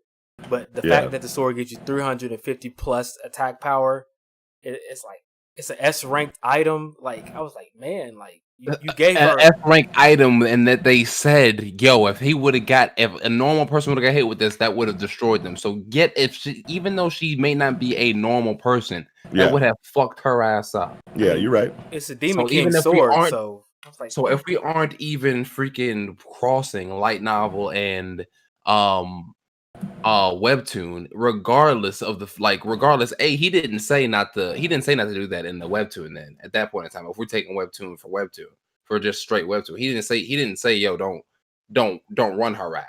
You know what I'm saying? He gave him the 350 power boost or whatever. Now if he would have had, imagine he would have had Igris go up with the factory blade. Chaha is making light work of that. Making light work of that nigga again. Yeah, but that's good. That's necessary. Yeah, I'm just saying. And she probably would have brought Baru to like mid to high diff. We about to see. I don't think so. I think she's gonna get she's about to get washed. I don't think she's gonna get washed. But like, if she handled, and I understand that we have no idea what the gap between Igris and Baru looks like, but like, think about it for a minute here. You know what I'm saying? Like, if she off-screened Igris, quote unquote, you know what I'm saying, and in a way that you guys think, like, I think that that's awkward for the series, because even though we know that Baru is definitely stronger than Igris, that gap being that big is kind of like off-putting to me. Is it? You know what I'm saying? If he washes, so say Igris washes Chahe with low diff. Say Baru. Say Baru low diffs Chahe no difficulty at all. You know what I'm saying? Then but say he does. What's the point of any of the shadows ever coming out again? Well, first of all, numbers A. No, because we know Baru's speed and we know his DPS is leagues above Igris and everybody else. Well, like, even if it's numbers, we also know what does it matter? That we also know each time that we face something that comes, it's more serious. Each time we face something, it's serious, but fodder is still fodder. You have the main nigga that Sung Jinwoo goes against, maybe his royal guard, and then you have all the fodder. An army can come up, Baru will fucking eviscerate them in no time flat, and then you have the royal guard left that maybe he takes a couple more seconds to defeat, and then it's fucking Sung Jinwoo versus the main bad guy. Now let's say hypothetically, and I'm just What's the throwing a point of hypothetical any out of the here. other shadows to exist? What if it's both those niggas that we seen at the end of 110? You know, the ice guy Then and sure, ice guy. you Now- would probably need your entire shadow team. Right. But So like, exactly. what's going to So- happen in between now and then? Right, but we don't know. We're supposed to We be don't know. hyped But when the here's thing. shadows come out, knowing Beru can just When it- one-shot them all? Okay. Now, when it comes to Mhm. Beru's power level, though, as you guys were kind of debating earlier, when it comes to where they start at, even if if he stays the same power level, or even if he is decreased, he is still very well strong enough to handle an S rank hunter by himself. You know what I'm saying? Yeah, I'm just saying it's awkward as His fuck. base level. It's power. awkward as fuck. Like, it's literally only there for, like, it doesn't make sense in the narrative. It doesn't make sense thematically for Sung Jin Woo to bring out these other shadows for hype reasons only, just so you can see your favorite shadows on screen. Right. If Oh, bro, this is Beru can handle any threat that they run into between now and when he fights the other monarchs by himself, because that's what this gap in strength is implying. If he's not the that case, much though. higher than Igris. That's not the case though, because in reality, he could be doing this shit for the most part himself. He using stamina and shit for his shadows. He's strong enough to be running through raids and shit himself. He pulling out shadows for the fuck of it now. Right, You know but what I'm like saying? that doesn't make sense for his character because he's not using mana efficiently. If he's just letting his fucking shadows go and get fucking he's becoming lazy. He's just becoming a lazy ass, and like when he became when he became a necromancer, there was nothing initially that made us think that he was just going to say, "Go shadows, I get to chill, I don't have to fight anymore." He's just as bloodlusted as them. Until it's like real nigga shit. Yeah, but that's what he did. Right, because they still have value, even though he could handle all of them by himself. He would rather use mana than stamina. But he also realizes that he can still gain XP. So at that point, he's taking benefit of the system more than just extra or exercising some mana or whatever. Because if it was really about conserving it, he can conserve keeping all these shadows in different places constantly and just go handle whatever the fuck he wants to do by himself. Yeah, you're right. You know what you're I'm right saying? about that. I kind of hope Nox is correct about Beru being weaker, because like I see his point. Because look, once again, if we go back to Beru at full strength, like, even though I hate we did the baby girl, he backhanded her, one-shot her into a wall.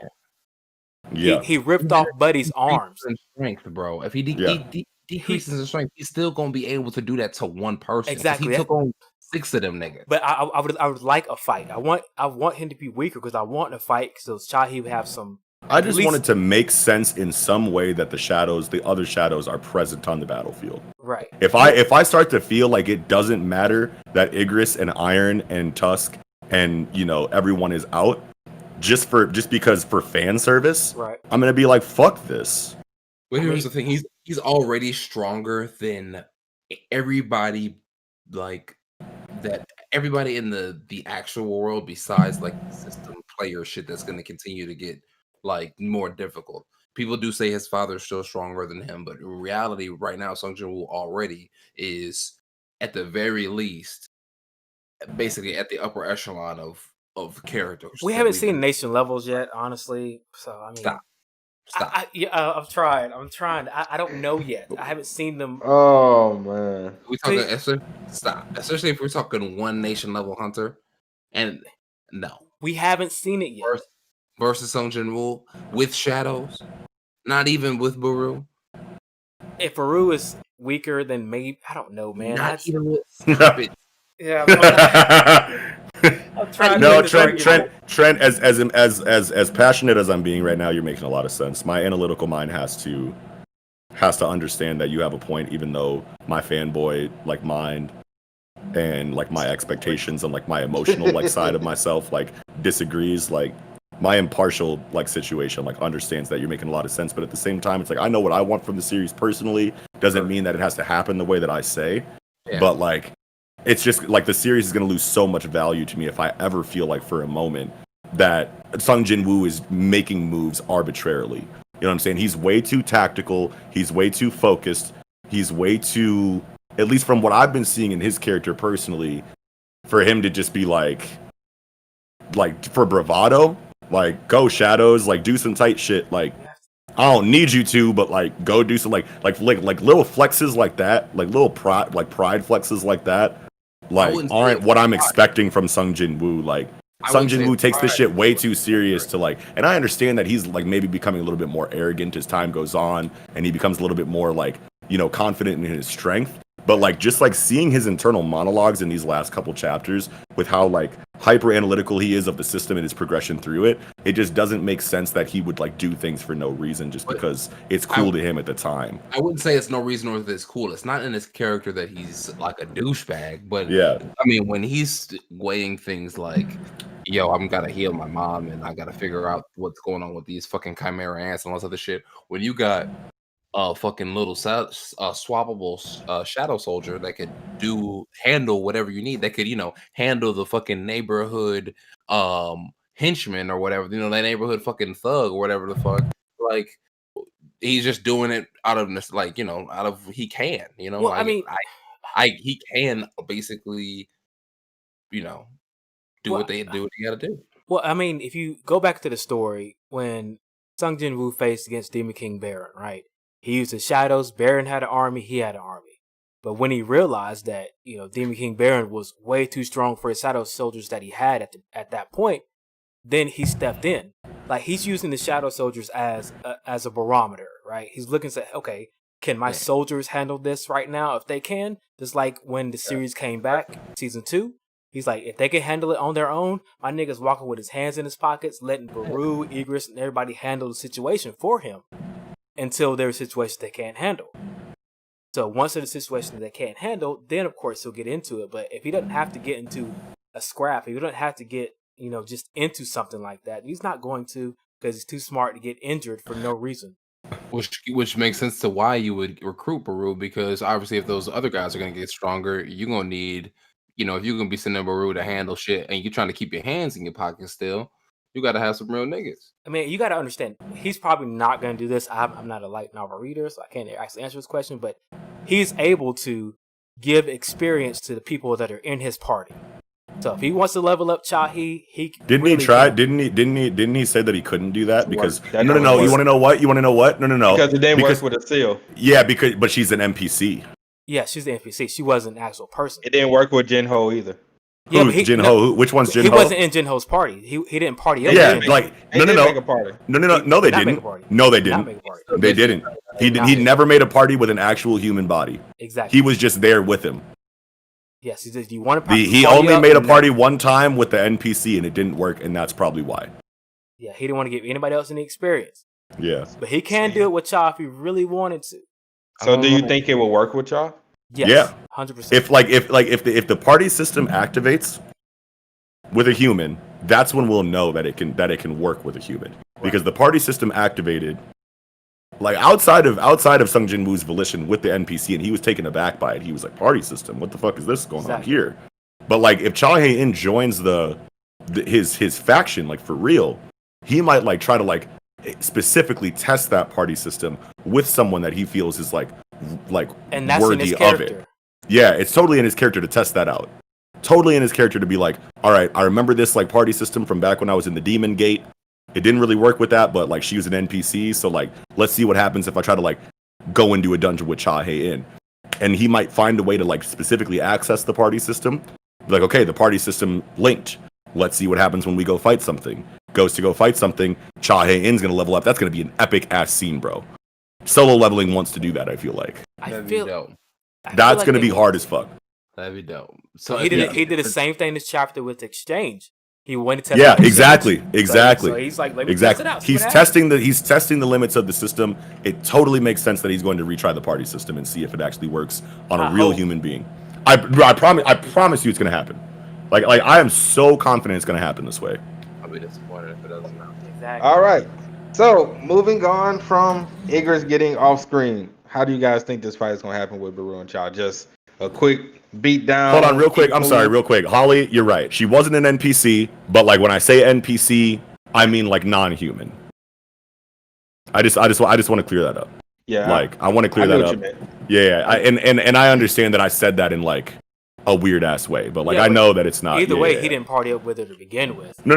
I know. I was Right. specifically addressing Holly in the chat because I understand how I sounded. Well, I want to call her an NPC because when Jinwoo started questioning her about the system, she got all buggy and like she can't answer the question. Which makes sense that that would only be able to happen to a non-player character, exactly. but like Yeah, she has a little bit more value than like the fodder we've seen him evaporate. You know what I mean? So All right. So, yeah, I think Baru just gonna off-screen Cha. You No. think Cha's gonna put up a decent fight, or Yes. what you guys thinking? Well, I'm gonna Decent say fight? she's gonna put up a decent fight because like it's a chapter. You're not get her get backhanded again, and then Right. that's it. And even though the solo leveling like lore and like narrative doesn't allow you to get stronger statistically, unless you're Sung Jin Woo, doesn't mean that as a human you can't learn from your mistakes in past fights. Right. You know what I mean? So like she'll perform better against Beru just because she's encountered it already. Yes. Unless her PTSD holds her back or her trauma holds her back in some kind of way. But I see as Cha Hae-in as a character that has the kind of constitution and resolve to go, Exactly. I remember this and it's not happening the same way again. Exactly, because the first So, time yeah. they fought, they were all just in such shock that Yeah. Beru was so strong he was coming towards them that when she got off screen, when she got hit, she wasn't even like in the right state of mind to I'm going to fight this. She was just so What's up, scared. Jesus? She was so scared and afraid. That's why she got hit. And when she got hit that one time, she was out. But I think this time she's ready for it. She's actually using her actual skills. I'm not sure what that winged blade is that she has, but for some reason it took care of Igris. So I think she's gonna. That was a regular ass fucking like inventory sword that he just grabbed from her. That's why he said it was named. He called it a winged blade or something. No. I'm just saying. Jinwoo No, it's just said a regular sword. Okay. Yeah, Jinwoo said that he was referring to when she said it doesn't matter which sword I use. The sword doesn't matter. So whatever ability she was using with the sword is what I'm referring to. I don't know what to call it. They haven't given it a name yet, so I'm just saying it's the wing blade that she used. Oh, okay. I just think it's so important for the story right now to reinforce value in characters that aren't Sung Jin Woo. Because like if you guys remember like what we were talking about when we were like reviewing the Jeju Island situation, you guys might remember that I was very disappointed in the decisions that were made in that arc. And I understand that I could totally be wrong about my criticisms back then, but at the same time, week to week is the most frequent pace that we can get this story, so I have to have my week-to-week criticisms. I definitely don't know what the future can hold, and it could totally take me by surprise, and it has multiple times in the series, but like based on like what we've seen so far, I really don't just want this to become One Punch Man with no good supporting cast. Right. You know what I mean? And that's the way that it felt like it was going when I thought that Beru was going to be like the first like real fight that Sung Jin Woo was going to have since Igris, and he smoked that motherfucker with like no weapons, you know what I'm saying, and no shadows, you know what I'm saying? So like I was very disappointed in that moment. All of the S ranks that got hyped up got fucking low diffed or no diffed, and I was just like, what was the point of any of the hyping up of these characters in this class in the narrative, and what was the like this was, I felt like it was such a missed opportunity. But like obviously the creator right now can go, okay, let's focus on this in a non-physical way, like he has been doing inside of these character moments that we have inside of these new chapters, which is great. But also in a physical kind of situation, he's introducing these new monarchs, he's introducing new threats, he's potentially introducing like a leveling party system. If we can get other niggas in this party system and have them level up with Sung Jin Woo, it's going to revalidate that S rank class that I feel like has been invalidated in the narrative in the last arc. And I just really need that from the story right now. Otherwise, I'm going to lose a lot of respect for it, I feel like. And I could be wrong. I'm just saying that right now because it's week to week. And I'm just saying how I feel based on the chapters that I've read. But like, there's so much potential there. There's so much potential there, and there's just so many avenues. Right, exactly. And I'm not the author. I have no idea what he's thinking. And I don't, I'm not an established mangaka of any kind, so I don't know. Like, I can't even begin to comprehend an Eastern storyteller's brain because I feel like they're just in a different echelon of genius than any other storyteller, at least in my opinion, you know what I mean? In some areas, rather, you know what I mean? But, like, in this particular niche that they fucking snap in, like, I'm not even going to try to assume anything confidently about the progression of the narrative in any kind of way that I say, confidently with my chest. Like, if this happens, I'm dropping it. Like, I would never do that. You know what I mean? Because I have no idea. But based on the information that I have right now, I feel like these are the things that I need from the story. So, Seraph, how do you think the fight's gonna go with Baru and Cha? It varies if she still has PTSD, or if she even has PTSD from Beirut. Like, either she's gonna go on complete shock and not even fight, or just duke it out completely with Beirut trying to redeem herself. I'm getting one shot at that one time.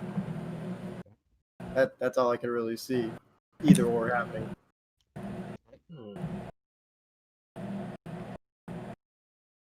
What's with that face, JC? God damn it, Trent. Very close to that microphone because we didn't hear a thing you just said. Oh, me? Testing 5, 6, 7, 4, 9. Bravo. Yeah, now we can hear you. breaker 19. Breaker 19. All right. Six going, Doc. Me, I think maybe her PTSD will come back to bite her just a tad. I don't think it's gonna be too much, but I think it will come back just to kind of slow down the fight, because whether you want to say it or not, it was a traumatic experience for her and the rest of them. And I mean, they lost their whole life, and people almost lost limbs, for crying out loud. Like, right. I mean, she literally almost died. So, like, somebody damn near ending your entire life. Yeah. So, I mean, that's what I think. But I think she will overcome it, and she'll put up a good fight. Obviously, she's not going to beat Baru, because that's just not the way things are going to be set up. I mean, Baru is that tier for a reason, and he's going to stay that way. Trent, your thoughts on the Baru and Cha fight?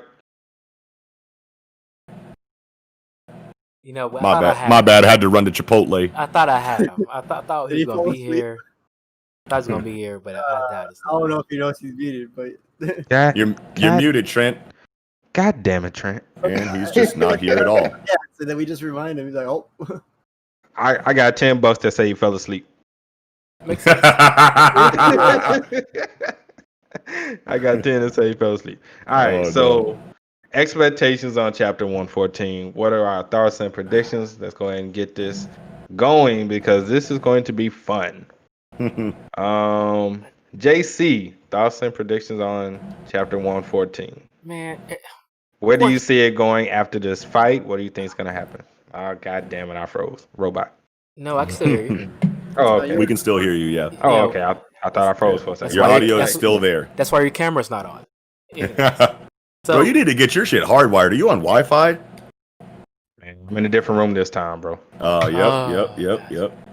Different room this time. Man, the Wi-Fi. Yep. I think, of course, there's going to be a fight, because it's just you can't just low diff Chahi at this point. Is she going to join the actual guild, though? I think we can be pretty confident that she will. I want her to. I think that she should. Jinwoo is at that point of where he doesn't understand that a woman actually is attracted to him. So he's so focused on what is her ulterior motive that you just don't know if he's going to actually let her join.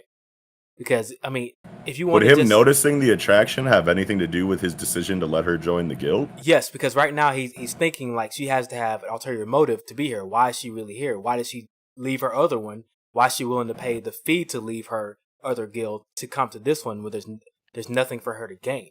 Like but I feel like that speculation was there just to like show what kind of character he is right now in the current point of the story.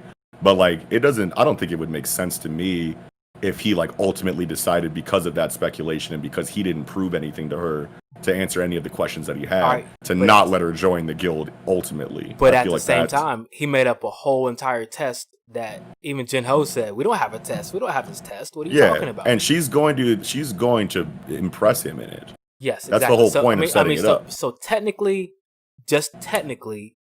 she quote unquote defeated Egress. So she passed the quote unquote test that he first put out there.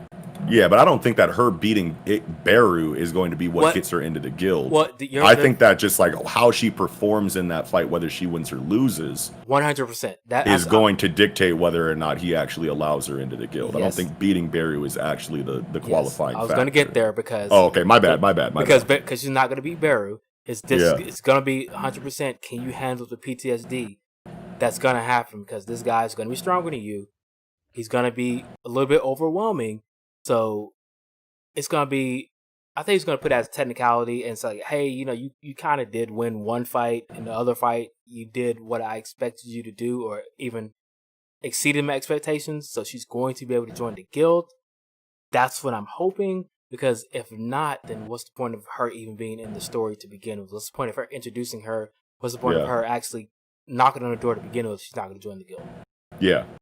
And that's crazy. I just realized, like, JayDLegend really just left the chat and never came back. When Trent said that, he was done. You know One Piece came out. Oh, you're right about that. Oh, yeah, it could be a One Piece kind of situation. No. He said the spoilers were out, so he has to avoid them. One Piece chapter is not translated, I promise you. Oh, well, I wouldn't know. Well, when he said Trent hurt his spirit, he was done. Yeah, no. He definitely left out of frustration for the Igris slander. He said, fuck it. I don't need to be here no more. I'm glad we had him for as long as we did, but it really just dawned on me because fucking Yavington was Yavington brought it up. He really was like, JD bounced for real. And I was like, damn, he fucking did, dude. Oh man, yeah, funny as hell. Funny as hell, bro. That shit was funny. Definitely gonna go on a highlight moment. Yeah, for sure. Yeah, so do you like? Let's be real though. Given Jinwoo's character and nature, do y'all really think he's gonna let y'all join the guild though? Yes. Yes, I do. I mean, you asked that question, and like I do 100%. I have 100% confident that she's going to join. You got to have somebody else to cut through the wall. And you want to know what? Bayek's gonna knock on the door next. Man, you think so? You wouldn't think Troy? Thundercat? Nah. No, Bayek is like if someone else is going to pull up after Chahae-in is accepted into the guild, it's going to be Bayek. Yeah, but he does speculate or quote unquote know that Jinwoo's continuously leveling. How about this, y'all? How about this? Maybe Bayek doesn't join. Maybe he wants to merge guilds. How about that? Yeah. I literally just thought about it because he is the guild leader of his own guild, so it's a different situation, between him and Chahae. Because I literally, as you were saying that, I was like, wait. Would he actually like disband his guild or leave? Or maybe we get a character situation where he gives control of the guild to whoever the heir is. Like we could get some like new Bayek development or new Bayek, characterization in some kind of way that goes like, yo, I've been talking to you about taking over the guild. Like, you know what I'm saying? New characters can be introduced, what have you. But like when you're as confident as you are about the kind of person you are and what you understand about the world, and then you see a character like Sung Jin Woo come in, you can't help but like gravitate towards that in a way that we see Chahae in right now, in a way that we've seen kind of like start to happen for Bayek's character inside of the acknowledgement of Sung Jin Woo from when he met him until now.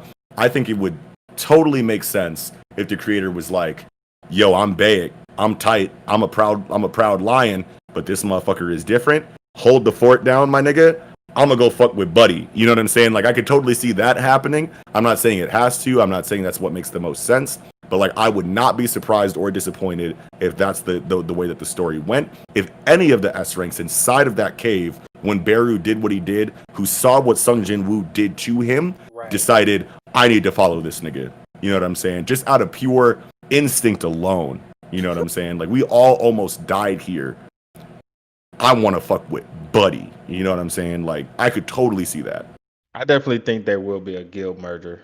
Guild merger would be cool too. Yeah, definitely guild merger. Well, what do you think, Seraph? Considering the name of the guild, I know he's a tiger, man. Shut up. I called. If you remember, I know it's been a little bit, but I've been calling him Lion-O. I've been calling him Lion-O. You know what I'm saying? Like since the, you know what I'm saying? Like chill on me, bro. Anyway, I know he's a fucking tiger, my nigga. No, it's not wrong, big cat. That's the cat I chose, Kez. Oh my god. Okay, you think I don't know my cats? You think I don't know my cats? All right. Anyway, sorry, JD. Go ahead, bro. Okay, Seraph, you think there'll be a guild merger in the future I with mean, one of the major guilds joining solo play? honestly, if I was one of those big dudes in the major guilds, I would probably totally fucking go for a guild alliance to have somebody that strong on my side, dude.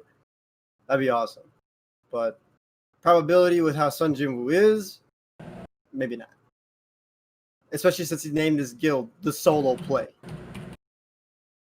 Like, he wants to do things solo. He just wants to roll around doing his own thing. He doesn't want anybody else about it. That doesn't mean just because he wants that doesn't mean he won't allow extra guild members. And honestly, as much sense as it makes for him to deny all of the fucking people that want to be in his guild and just stay a solo dolo ass nigga, I feel like we need progression from Sung Jin-woo's character, and I feel like we need him to go, you know what? I fuck with these people.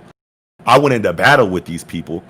You know what I'm saying? I saved these niggas. They look up to me. The compassion inside of the humanity that's left for him, even though I do feel like he's becoming more and more like Dr. Manhattan with every chapter, despite his character moments that he gets, I still feel like he'll be like, hey, this is solo play, but we can all play. You feel me? You know what I'm saying? Okay. You know what I'm saying? Okay. The playground is big. You know what I'm saying? So you saying everybody gonna get some play? I feel like everybody gonna eat. Okay, we all eating out here. You know Sun Jinwoo, man of the people, Robin Hood out here letting everybody. Yeah, and I do believe, Blaine and Holly, solo play. That name is warm ass. I hate garbage. that shit is hot butt, my nigga. I need that name to change. That shit is liquid rectum, fam. I need a different name right away. Expeditiously, we need a different name. Expeditiously. Oh shit, big words out here. That's what I'm saying. I'm reaching into my dictionary bag, G. I feel you. Yeah. So, So what do you guys think is gonna happen with the Cartonon Temple key? Do you think we're magically gonna see something with that after this? Do you think we're gonna see more of the Monarchs? Do you think Jinwoo's dad gonna reappear after his little skirmish with the Monarchs? I think it's still going to be a fat minute before we see Cartonon Temple because, one, it said 417 hours. Let's do the math on that because it's like 24 hours in a day. That's like a couple days, bro. It's only 17 days? Yeah, we talked about it last time. Yeah. Oops. Well, you never know how much time is going to pass, but in the chapters, because manga and anime heavily abuse cinematic time. You know what I'm saying? So it's like the entirety of the Frieza saga happened in 2 days. I'm just saying. Well, why wouldn't I bring up Dragon Ball? Obviously, this story is in a similar realm of power fantasy as Dragon Ball. You can definitely feel clear Japanese influence inside of this story. And I'm not the kind of motherfucker that says that every fucking story that has power levels and strong characters has to have been influenced by Dragon Ball.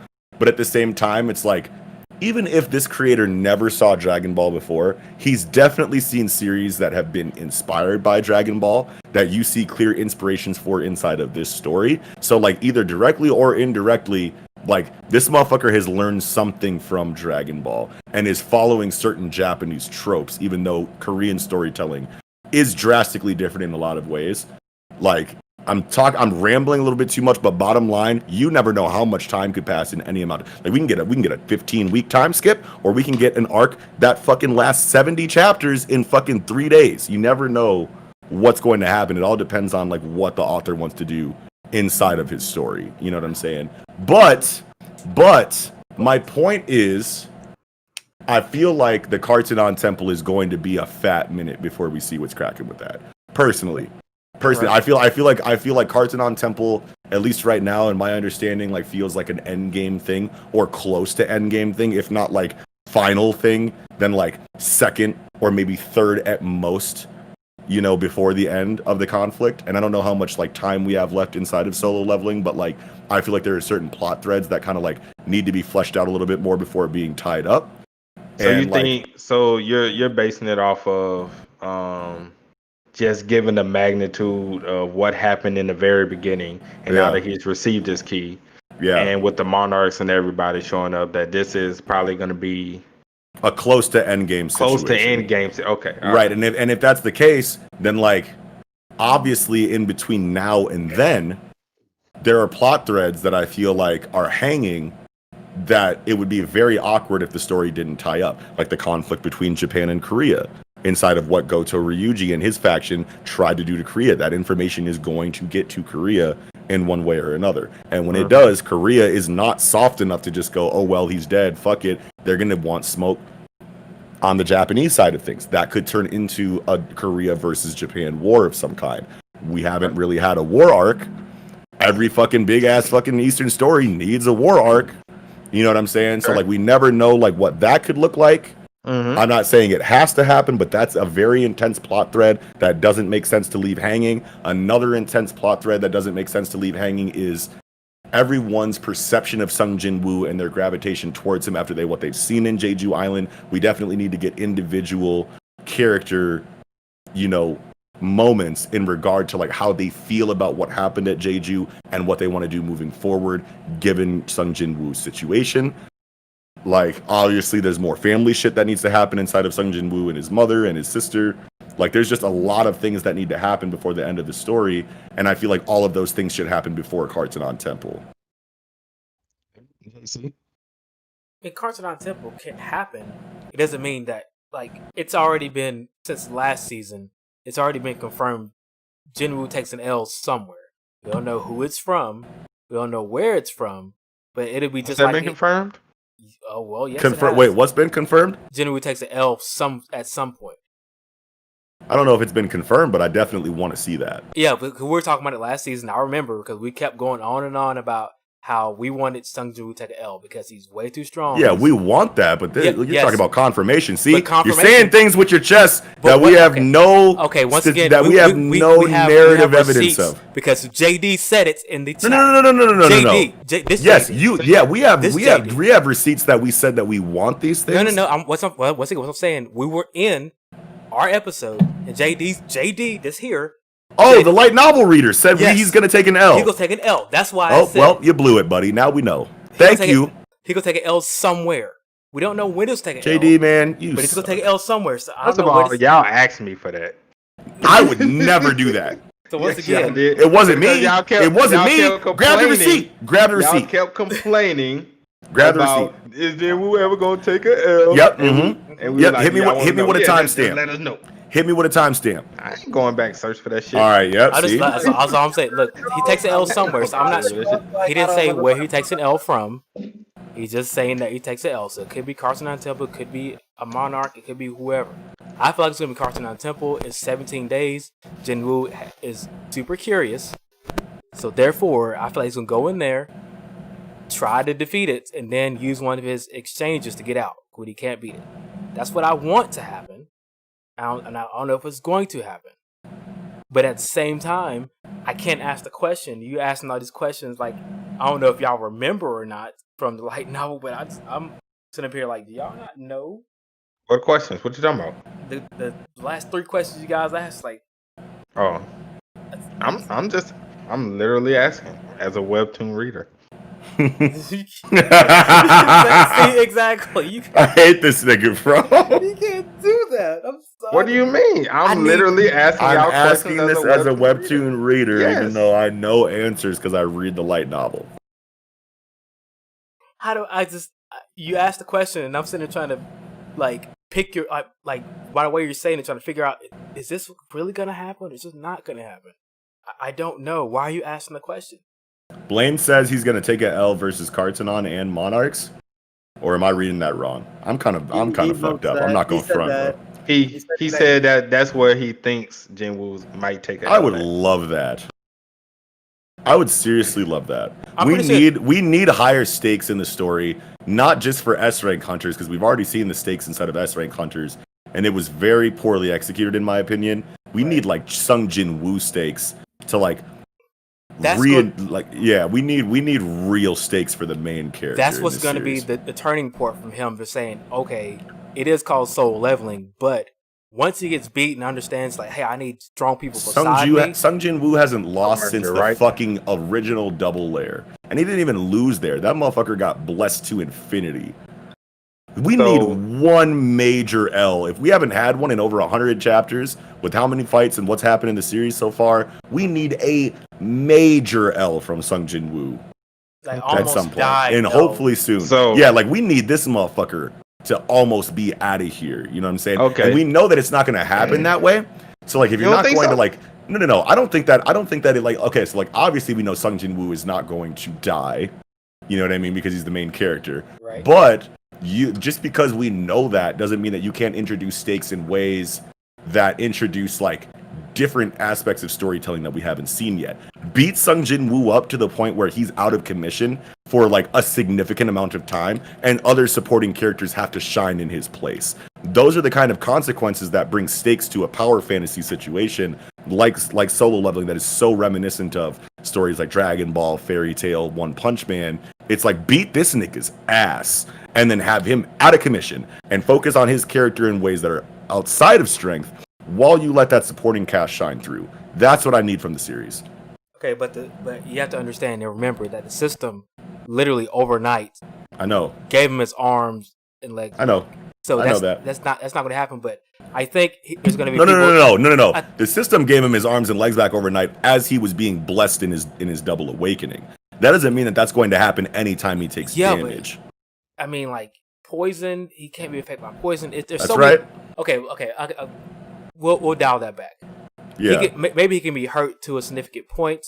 In a way that takes him out of the story for a significant amount of time, like checks him to the point where he's like, let me reevaluate some shit. Think it's gonna be let me fucking like let me work on myself for a little bit. I got some thinking and strategizing to do. Boom, we get a fucking like side character arc. I think it's going to be more psychological, as in the fact that these people are way stronger than I am. That's fine. So now the Earth's in danger. Now my family's in danger. Now everybody's in danger. So I have to reevaluate what I'm doing. That's what I'm. And Panzu, it wasn't a traditional double awakening, obviously, because like this is a unique situation inside of the story because he's entering the system. But like technically, it is a double awakening because he was E and then went straight into a leveling process that can put him into nation level, which we've seen now. So like, even though it's not a tried and true double awakening, here's your new level, you're stuck with that now that you've been double awakened, he still went from E rank to an entirely new situation that allows him to be better than he was before. So that's a double awakening to me. Now I have a question for y'all. Yeah. Do you think that whenever Jinwoo takes his L, so let's just say he still remains solo, right? In solo play. Do you think when he takes his first L, he will then be like, okay, now I need more people on my side? Like, even with my shadows, it's not cutting it. Maybe I do need to add people to my guild in order to. I feel like he might go there eventually. Chances of winning. Yeah, I feel like he might go there eventually, but I feel like the first thing he's going to do, if he really does show us that he's the kind of character that says, fuck everyone else, I'm doing this solo play by myself, despite what Shahei-in's doing, despite what like other characters that might come in knocking on his door to try to join the guild do if he denies them. If he really is like nope, this is the Sung Jin Woo show at all times, if he gets scraped, he's going straight to old girl that can level you up. That makes sense. But yeah. But didn't if you're talking about what he's going to do first. But didn't she say it's already nothing she can't do for him because he has unlimited potential? She didn't say that there's nothing she can do for him. She just said that she's never seen a bottomless well of power like that. That doesn't mean that there's nothing she can do. That just means that she's been shook for the first time in her career. Right. Yeah, you're right. Yeah. Holly says he has no limit. She can't. He has no limit. That's what that scene was for. Right. But that doesn't mean that it's completely impossible for him to come back to her and be like, what can you do for me? Now that she's been shook and go, okay, now that I'm like understanding what I'm dealing with here, let's see what I can do. Well, I mean, it's not like we're saying that he can't go from level 100 to 200. Right, exactly. That, exactly. Just because he has limitless potential doesn't mean you can't create shortcuts for him to get farther along in that potential. But Holly did bring up a good point and said her power is removing limits. And how can you remove somebody's limit that has no limit? Right. And that makes sense. That's a good question. But at the same time, it's her power. Like, if it's removing limits, then she's just going to make everyone limitless if we're going by that logic alone. But she's not making everyone limitless. She's just bringing them farther along in their power than what the world would actually allow them to achieve. That's literally not the same thing. Like, that's semantics. You know what I mean? Like, if she could literally, anyone she ran up on just said, you have no more limits, then everyone is Sung Jin-woo that she's ever talked to. Well, it doesn't mean. But obviously, it's not like that. Yeah. So, it's just saying, like, you can remove limiters without making someone limitless. I mean, it's just the same thing as, I mean, you're going to go into like a Rock Lee situation. Like, you're just removing limits of your body. Exactly. And clearly, Rock Lee is not limitless in this way. Yeah, that's what I'm saying. But Sung Jin-woo is limitless in this way. Exactly. Right. But you literally just made the point. Just because you're limitless doesn't mean you can't move him down that path of potential faster than he would normally progress. Yeah, so I'm talking about Sung Jin-woo. Yes, that's correct. But any other human, I mean, you remove the limits that they have. Yeah. But, I mean, and if he has no limits, like I understand, like I totally get it. I get it. Yeah. I totally understand. It makes, like, what Holly is saying and what you're saying right now makes perfect sense. But I don't think that means that it's impossible for her to level him up in any way. And even if it was, the question is, what is he going to do immediately after getting whooped? He could still get whooped and go Holly and go see what she can do for him. And we can get the situation there, like, there's nothing I can do for you, or there's something I can do for you. Either way, I feel like my answer to this question is he's going to at least go see what she can do, whether she can do something or not. I don't really think. Oh, go ahead, JC. I don't really see too much of. I mean, like, that seems to be the only aspect of it, because, I mean, the only thing he can do if he doesn't go to her is grind gates, and that's not going to really help him at this point. I mean, what else is there? He has nothing else to fight. Right, but do you see what I mean, though? Like, JD's question is, like, what is he going to do? Do you think that after he gets whooped, he's going to be like, okay, let me bring people into this leveling system? I mean, unless he prefaced the question with assuming he denies any entry into his guild before he gets whooped. So if Sung Jin-woo shows us that he's the kind of character that says, despite any outside factors, no one is joining this guild, regardless of the test that I just put Chae in through, her performance in it, I don't care, I'm still being a solo leveler, then he goes to go get whooped. If he is that kind of person, I want to be a solo leveler above all else, he's going to go to Holly to see what he can do, what she can do for him first, before going to employ other people. Is my opinion. That's why I'm answering the question. That's where we're going with that question. Regardless of what she can or can't do for him, I feel like if it's the situation that JD described, that it makes sense that the first thing he would do is go see, how can I maintain my solo leveling before I recruit new people, is my opinion. All right, so last question before we wrap up for the night.